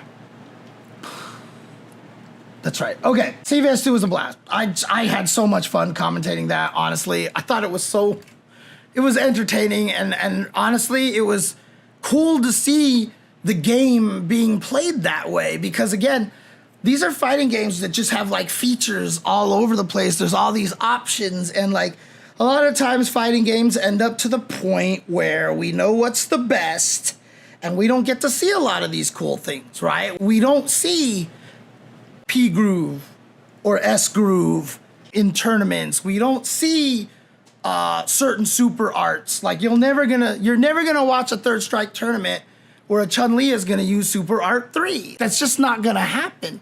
And one of the things that always makes me sad, I've always said that if I rebalanced Third Strike, I would like only tweak supers. And that's the only thing that I would do, is try to make some of the weaker supers a little more useful. And that's because I just want to make it so that that variety is actually legit, so that, you know, you can kind of show off what you want to do more. Even in 5, most of the time, one V trigger was better than the other. You know, like, I like the fact that these games have all these crazy things, but we just never get to showcase them by nature of how fighting games get optimized. And seeing Justin actually take this ratio 4 and legit almost beat Boss, I think was really, really cool. Well, yeah, in Street Fighter Third Strike, like, whiffing buttons to build meter is kind of silly nowadays. We know that. I would not take it away from Third Strike because it would change too much of how the game plays. Like, it's just part of the game right now. And while it is something that I agree shouldn't be there, I think taking it away would mess up the game too much. The flow of all meter will be different. And the amount of times everyone gets super during the game is gonna change. You're changing the entire pace of the game. And I don't wanna do that. This is a game that we've been playing for 20 years. Why do I want to change how the game feels for all the people who love the game? You don't wanna do that, right? You just don't wanna do that in Third Strike or in CVS2, honestly. But for something like Third Strike, you know, you fix it by making the Grenadian meter a little bit longer, right? It takes longer to build up. Or if you can find a way to code it, make it so that Yun doesn't gain any meter after Grenadian runs out until the enemy gets up and is back in a neutral state, right? So, you know, you would change the way Grenadian works as opposed to removing crouching strong, building meter for Yun, right? I mean, it would be like taking away decades-long mechanic of, like, you know, doing a little chi gathering taunt, making your next move. What was it? Was it next move was on block? Or it was always counter hit and taking that away to fix one small thing for another character, you know. So I wouldn't take those things away. If I wanted to rebalance a game, I don't want to take away anything that anybody does for fun. A lot of people talk to me about New Legacy, which is a, you know, modern ST take that somebody modified. And, you know, while I like the effort and he did a lot of really cool things, like tried to turn the O-Dot characters more into like hyper fighting iterations of the character instead of super iterations, but I just don't see the reason for taking away something like Chun-Li stored super. It's just something that Chun-Li players have practiced, they love, it's fun. Being able to walk up and crouching medium kick and still come out with the stored super is just it's an endorphin rush, right? It's like, I did it, I'm awesome, I trusted that I didn't mess it up. And like, I don't want to take that away from people. Is the super busted? Yeah, it does way too much damage because you can tack the up kicks at the end of it. All right, make Chun-Li super just do significantly less damage. Cool, that's it. So stuff like that, I would like that. So yeah, CVS2, thought it was great, had a great time. I hope a lot of people aren't too mad at Justin. I think, I hope people enjoy it. And again, if Justin is doing this kind of thing to make content out of it, he's only gonna put more eyes onto it. Like people said, it had 5,000 people on stream watching. Like, that's impressive. It's actually really impressive to see. Oh man. However, I think that the biggest story, and again, it's kind of funny because this is kind of a repeat of what I talked about from Texas Showdown. But we've been talking about the youth. We've been talking about all the people coming out here and just the young players showing up and the new generation of players. The biggest story, honestly, came from Mortal Kombat 1. If you guys remember at Texas Showdown, I talked about it because OnlineCale, who is Online Tony's son, took Texas Showdown. He won Texas Showdown, and it was a really big deal because I think it was the first time Kale has won an offline event.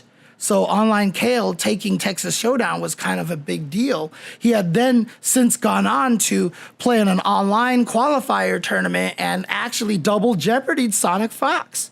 So Kale had actually beat Sonic Fox twice in that tournament. He shows up here to CEO and, oh, okay, sorry, Nathan. Jesus. I'm trying to like brush Nathan, and he did that thing where he literally grabs the brush in my hand and pulls it to his face. But Nathan. But yeah, I mean, OnlineCale showing up to this tournament here And keep in mind, there's like 138 players in this tournament. And there's a lot of strong players in here. Gurr was playing in this. Rewind was playing in this. And the person who got second place, Snake Do from Chile. And Chile has been destroying everybody in the Mortal Kombat games for quite some time now. A lot of strong players were here. And OnlineCale ended up taking the tournament. It was an unfortunate situation that the tournament ended because his opponent's controller died. And so it looked like they were trying to decide, are we going to take the game? Are we just going to replay it? Which is funny because, one, you're not supposed to have the choice, right? Like it's supposed to be done. You just lose. That's it. So that way the player never has to be pressured of, do I just take it to win, or do I actually, or do I play it on because, that's good sportsmanship and people will boo me if I take the game. So the rule is literally that if a controller disconnects, that's it. It's done. It's done, right? But the funniest part to me is that apparently while it was all going down, Online Tony was running up to the stage and was like, take the game, take the game. And sure enough, OnlineCale takes the game. He is the winner. And, like I said, similar to Texas Showdown, Kale wins and Online Tony is very proud of him. But this is like CEO, right? And this was a really big deal, and you just see Tony run up to the stage, and keep in mind, again, Online Tony's, but he was one of the greatest Seths in the Street Fighter 4 period, and he was the guy that when he did the stomp, stomp, stomp, dive kick combo in the corner was Online Tony! We would chant that, Online Tony, because he had become so synonymous with that, and now his kid is, winning all these tournaments. He's legit one of the best Mortal Kombat players on the planet. And this is a game that Online Tony was also really good at. I believe he got top 8 at EVO for one of the Mortal Kombat games at one point in time. And so Online Tony, it was really good in all the MK games as well. And as soon as Kale won, he rushed the stage. He ran all the way around. I happened to be sitting in the front. He ran right past me and ran right up the stage and just ran into the ring. I think I was talking to Zero at the time, and I was like, yeah, he's allowed to run into the ring. He's allowed to rush the ring. And so he rushed in there, and they just he just starts hugging Kale. And God, let me see if I can... seriously, I'm going to burst into tears here as soon as I do this because it's just it's so good. Let me see where, oh yeah, here it is. If you look over here, Online Tony tweeted this out over here, and he says, I've been a single parent for the longest. My journey through it was tough and still is, but I'm proud of Kale and what a man he is growing up to be. I'm very happy as a father. Love you, OnlineCale. Happy Father's Day. It happened on Saturday. If it happened on Sunday, that would have been even more poetic. But man, let me tell you something. It's not even just that he's a single father and that he's growing up. He basically was taking care of this kid.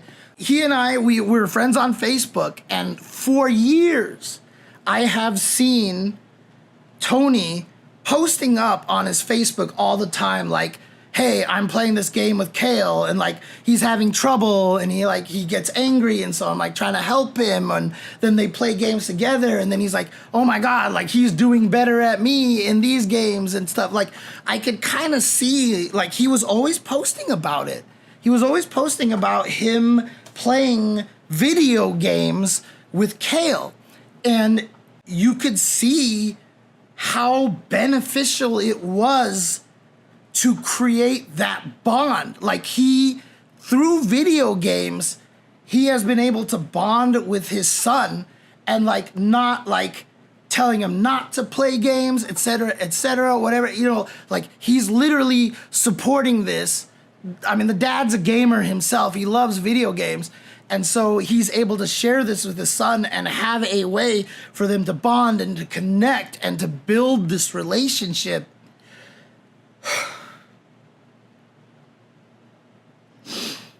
just really cool. It's awesome, right? It's so great. And, you know, literally throughout these years, you're like having him play these games. And now, like, he's seriously one of the best in the world. And, like, you look at this last picture and you can see Tony is just, like, look at him. Like, he's just, like, crying his eyes out. And, like, Kale is just like, yeah, I did it, right? And, like, Tony is just here. Like, you can see it. He is just crying, like, uncontrollably. It's just, how great is that, right? You know, like nurturing your son on this pastime that so many people see as like this time waster and like, you know, this evil thing and stuff. And like Tony raising his kid his way because he didn't have anybody else to help him. And, you know, he's just like, you know what? I love video games. I'm going to play video games with my kid. That's just how it works. And now OnlineCale is one of the best. He was already qualified for the MK World Tour Finals, so he was just here ruining everybody's dreams here at this tournament. And yeah, I mean, like, God. When he got off the stage to let the medal ceremony go, again, like I said, he walked right past me, so when he got off the stage, I just got up and I gave him a big hug, and I was just like, you must be so proud right now. And he was just crying, dude. He was just crying. And he's like, and Tony literally said, like, all the years that I played, I never got to get in the ring to play at a CEO. And now to see my son do this and actually win? Seriously, dude, like it's just crazy. I mean, it's amazing, honestly. It's so crazy, dude. Oh, what's up, Justin? It's just a great story, man. It's just a great story. And it's something really funny, too. It's something really funny because on the flight to CEO, I was in the window seat, and I was just sitting there in the window seat, and I was like, okay, I hope nobody sits in the middle seat. I hope no one sits in the middle seat. And someone comes up and actually sits down next to me. Very, very tall, young kid, right? And I was like, okay, cool. And, you know, he slept for most of the plane, right? And at one point in time, I was like, I really need to use the bathroom. I feel bad.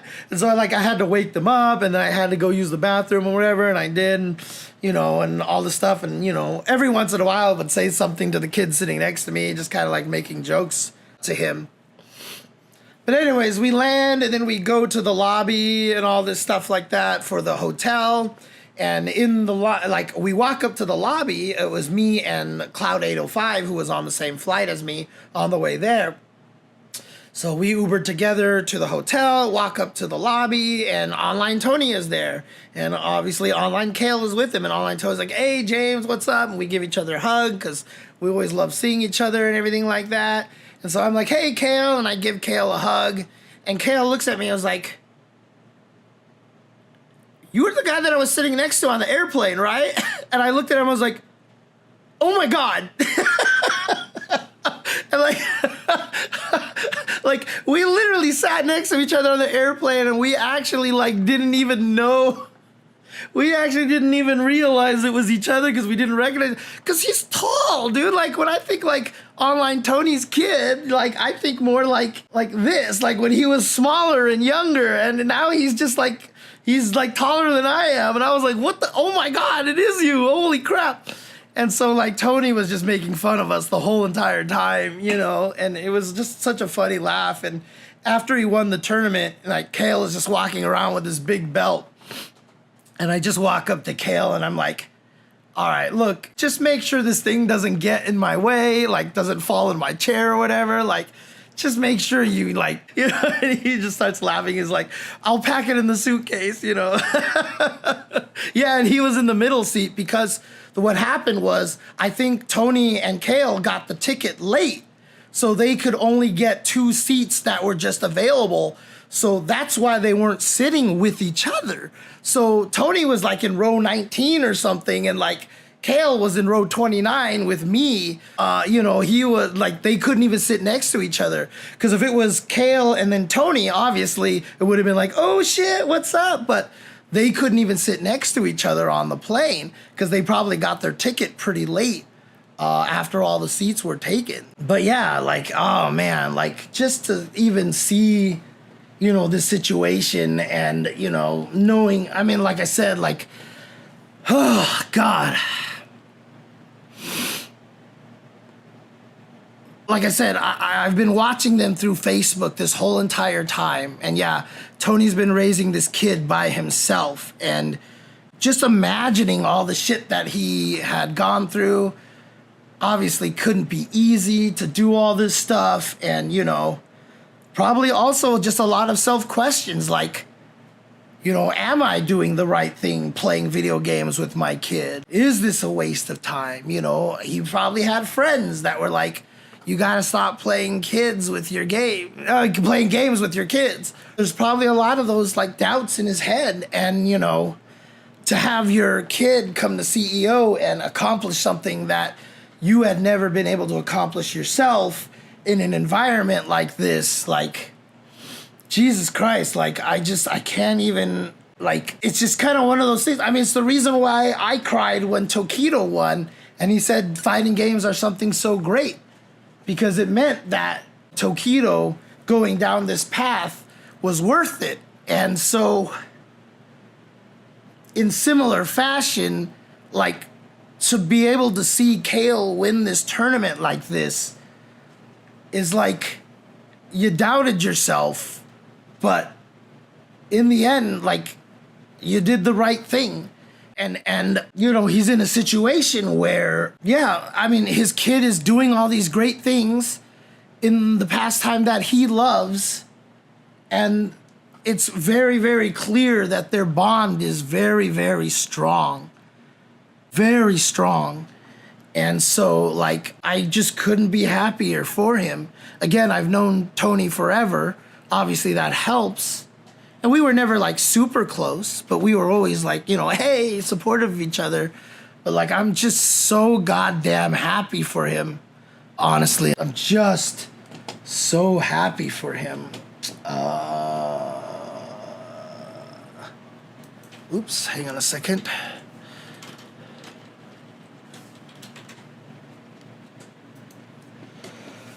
I do apologize to the YouTube guys. I will try to do better starting from next week. So I'll do that. So that's the thing, Petty, is like, yeah, tennis players make their kids play tennis. LeBron James makes all of his kids play basketball. It's video games. They have that stigma, right? Like, oh, video games waste your time. They're of no value. Like, that still exists. That still exists out there, right? And it still exists enough that even people who have enjoyed video games might second guess themselves. It just might happen. You know, it's great to see this kind of thing happen here. Whew. Any case, that's basically all I wanted to say about CEO. An hour and a half later. Yeah, so actually 2.5 hours later? Jesus Christ, dude. I don't know how to make short content. I don't know why. I keep talking, but you know what? All the long form content guys who want to just sit here and listen to things on stream or just have like podcasts in the background while they work, let's go. Dude, same big for little. I mean, again, one of the reasons why I get so emotional about these particular storylines is because I've had the exact opposite experience, right? Like growing up, I've had the exact opposite experience. Even to the point where, like, I've told the story on stream many times. One time, just very recently, I went home to see my parents, and I was like, hey, Mom and Dad, guess what? And they're like, what? And I was like, I'm going to be in the Street Fighter 6 in the next game. Like, they're putting my voice and stuff in the game. Like, I'm in Street Fighter 6. And my parents were like, how much did they pay you? I was like, normally voice actors don't get paid much, but they hooked me up with more because they realize how big of a deal it is and stuff like that. So I actually got excellent rates compared to normal voice actors. It wasn't anything that broke the bank or anything. So I was like, I made a decent amount, and they're like, cool. And then they just started talking about something else.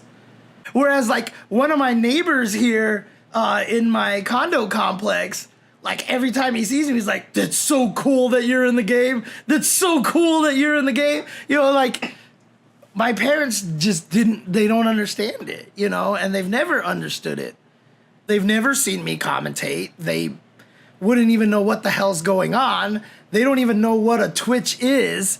So like the fact, like that's one of the reasons why I was always so mad that I never got on the ESPN broadcast, because at least if I was on TV, my parents would be like, oh, our son's on TV, brag to all their Chinese friends.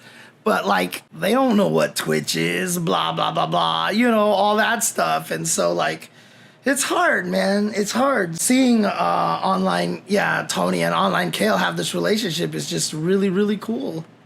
It's really, really cool. So, Rick Fox, and why he originally created the esports team, Echo Fox, is because his son, really liked gaming, and he learned about esports through them, for sure. So, thank you, Kenix2D. I appreciate it. Oh, man.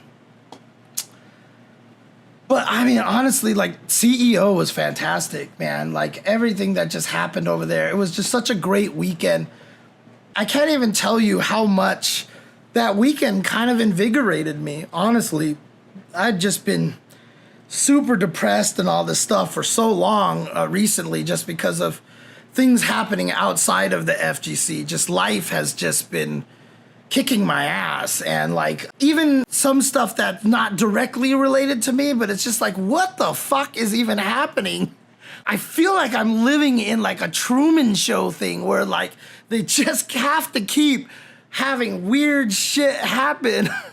And I'm just like, what is happening in this world here? But CEO 2025 was my first major and I loved it. Saw you a couple of times, but you were clearly with friends at those times. But consider this an indirect hello. Even if I'm talking with friends, feel free to come up and say hi. I will be perfectly honest with you if I have time to talk to you, or if I kind of don't want to talk right now and I'm just chilling with friends. Like, I will be perfectly honest in those situations, but I more prefer people coming to say hi. So if you do see me at another tournament, Camarillo, please come on by and say hello. I even had one guy in the market at CEO be like, hey, James, can we take a selfie? And I was like, sure. And he was like, oh, crap, I don't have my phone with me. He's like, of all the times, I don't have my phone with me. I was like, all right. So I was like, you have Twitter, right? And he's like, yeah. I was like, okay. So I grabbed my phone, took a selfie for us, and then I just like tagged him, posted it up on Twitter and gave it to him. Like, whatever. Like, I'm more than happy to meet people and to talk to them. And honestly, Camarillo, you picked a really good tournament to be your first offline major.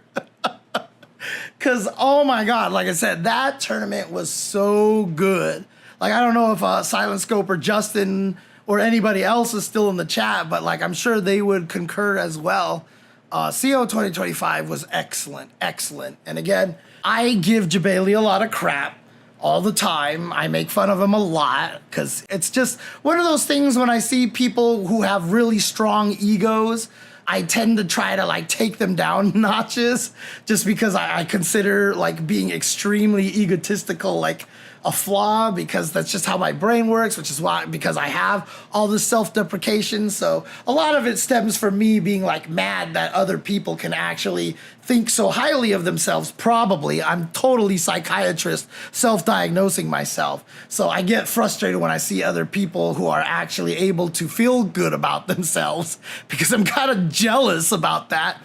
But again, like, I make fun of a lot, but you know, honestly, he does great work. He does care. He does. The only reason why CEO started was because there was like a tournament that was going to be on a cruise ship that would launch from Florida, like in the East Coast area somewhere. And everyone was like, cool. And so they like, it was during the time when things weren't as established and stuff. And so clearly this person was just a grifter. A lot of people paid some online fees, and then he disappeared. And the tournament went away. And he just pocketed all that registration money. So Jabali was like, no, screw this. I'll run an event then. On that weekend that people were supposed to do that. So if people have flights, just come down. I think he just ran it in his house or something like that. And they just had a small little tournament over there that he ran for, you know, all the people, because he's like, no, we deserve a tournament out here. Fine, I'll run one. And that's why it's called CEO. It's Community Effort Orlando. And that's what he called it. And so, and it just grew from there because, you know what? He was always doing a good job. And he's a business savvy kind of guy. And so he's really put together a really great tournament. Oh, it was at a venue, but not very big. Oh, okay, so you were there, Ruku. That's so cool. That's cool. You were at the first CEO. That's awesome. Yeah, so again, as much as I give him crap and as much as like I've tried to correct myself in that situation as well, because I realize now why I used to always make fun of Jabali, and that just wasn't fair because he was doing such a great job. He's an excellent fighting game player. And I realized, like I said, that I made fun of him, not necessarily to try to take him down a notch, but probably just so I could take him down a notch in my own brain or something like that. It's all psychological. And I know that's my problem. And so now it's just like I kind of want to move away from that and really just kind of properly tell the story of just like how much he has done for the community, honestly. Wait, what meme are you talking about? Power Rangers? Yeah, but again, like I said, he said to me one time, I told the story early on where he was just like, James, like, I'm so scared. Like, even if I move the event back to Orlando, do you think the people will come back? He was just like, I feel like Daytona has done so much damage to the reputation of CEO. Like, I could do this big thing in Orlando, but like, people won't come back. And I straight up told him, I was like, don't worry, dude. Like, nobody, like, CEO's reputation as a good tournament still remains. Even in the years that it was at Daytona, people enjoyed themselves. I mean, the first year, that one year where he had the wrestling ring and all that stuff, and he actually got NJPW to like wrestle, have one of their shows take place legit at CEO. I mean, like, CEO has like always been a great tournament. And so I told him, I was like, dude, people are waiting to come back. They are clamoring to come back. They just don't want to go to Daytona. I was like, you move this back to Orlando, they will be back. And this year just proved that, right? Because went from 4,000 attendance to 6,000 attendance. Like, it grew by 150%, right? That's insane. That's insane. So, you know, like, good shit on him. Or, I'm sorry, my math was wrong. Grew by 50%? Grew by 50%. I always forget how that works. But in any case, it grew by a lot. And, well, he's never been at the Rosen Shingle Creek. So you can't even say being back, Camarillo. It was always at the Wyndham. It was always at the Wyndham. This is the first year it's ever been at the Rosen Shingle. Oh, right, for next year. Yes. Yes, absolutely. Going back there next year is a huge, huge win. All right. Needless to say, I had a great experience. I thank Jabali and, especially Tong, who worked really hard to make sure I could make it out there at the last second and still give me commentary blocks and stuff like that. So shout outs to Tong again. Hardworking guy, just kindest guy. Probably does me more favors than I deserve. But I was really happy to be there. And even at the end of this year, I was talking to Jabali, and Jabali was like, we'll make sure we get you back every year.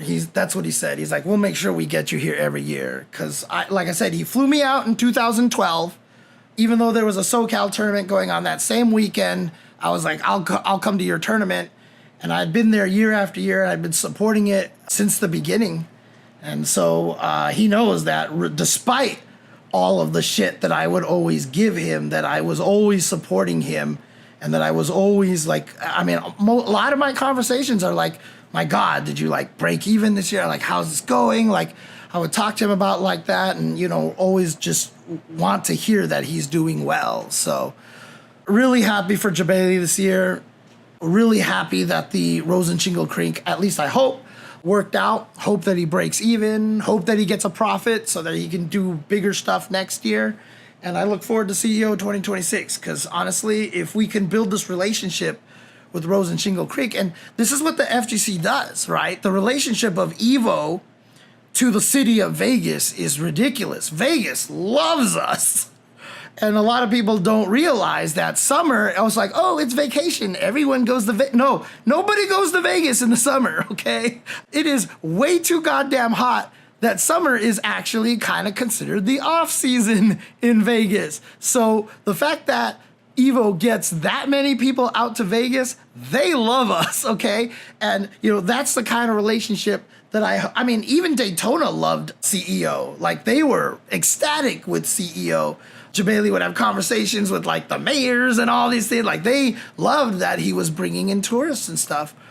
But, you know, from what I heard, everybody at the hotel thought our community was great. They really enjoyed us being there. They liked us. Jabali's going back next year. So again, the hope is that this will be a relationship for many, many, many, many years to come. Because if we can maintain this, it was such a fantastic venue. And I really do hope we stay there for a long, long time and build a really wonderful relationship with the Rosen Shingle Creek. Also, if you never had the chance, Jabali was tweeting about this when he first announced the partnership. But the original owner of the Rosen Shingle Creek was also just like this massive humanitarian. He would employ a lot of people that, you know, had no money, couldn't speak English and stuff, and then he actually paid for all of them to go to school and learn all these crafts and all these things like that. Like, he was one of those true humanitarians who got wealthy and actually really, you know, tried to pay it forward, a lot of it. And unfortunately, if I'm not mistaken, he passed away this past year. Jabali was able to meet him, but I think he passed away before CEO happened. So he didn't have a chance to see the fruits of this kind of labor situation here. But, you know, part of me hopes that, you know, like, he was able to see it and be proud of what, you know, everybody was able to do for CEO. Because, again, just amazing tournament, great experience. 2 thumbs up, A+, highly recommended. I always forget what the exact quote from Clueless is. Anyways, so I do recommend going next year if you have a chance. Again, I recommend, if you can, go to Combo Breaker, CEO, and Evo. Obviously, impossible for most people because that is so many events and it's expensive to travel. But whichever one you choose, you can't go wrong because, again, obviously, Evo, like I said, is the celebration of fighting games. Combo Breaker is the celebration of community, and CEO is the celebration of Jabali. And honestly, like, we should celebrate him because he's doing a lot of good stuff. So shout outs to him. And I really, really hope CEO continues to grow every year. Any case, I will talk to you guys next time. For those of you who are watching live currently, I will be talking about one more thing over here. And then after, but for those of you who are watching, you know, the edited archives on YouTube, thank you guys for tuning in. Please like and subscribe. Make sure you click on that bell so you know whenever a new video comes out. Hope you've been enjoying the new content. If you have any feedback on all the content, please let me know. Let all your friends know about this awesome channel, and hope you guys really have been enjoying a lot of the stuff that I've been doing. Shout outs again to my editor and to my editor/producer. Peter has been doing a phenomenal job. Really appreciate the work that he's been doing as well. So thank you guys for watching, and remember that the day that this podcast graced your ears was the most important day of your life. Oh, I just got some subs. Shout outs to Siamese Guy. Thank you very much. And Justice FGC, I see you following as well. Thank you guys. And I will talk to you guys next time. But remember that the day that this podcast graced your ears was the most important day of your life. But for me, It was Tuesday.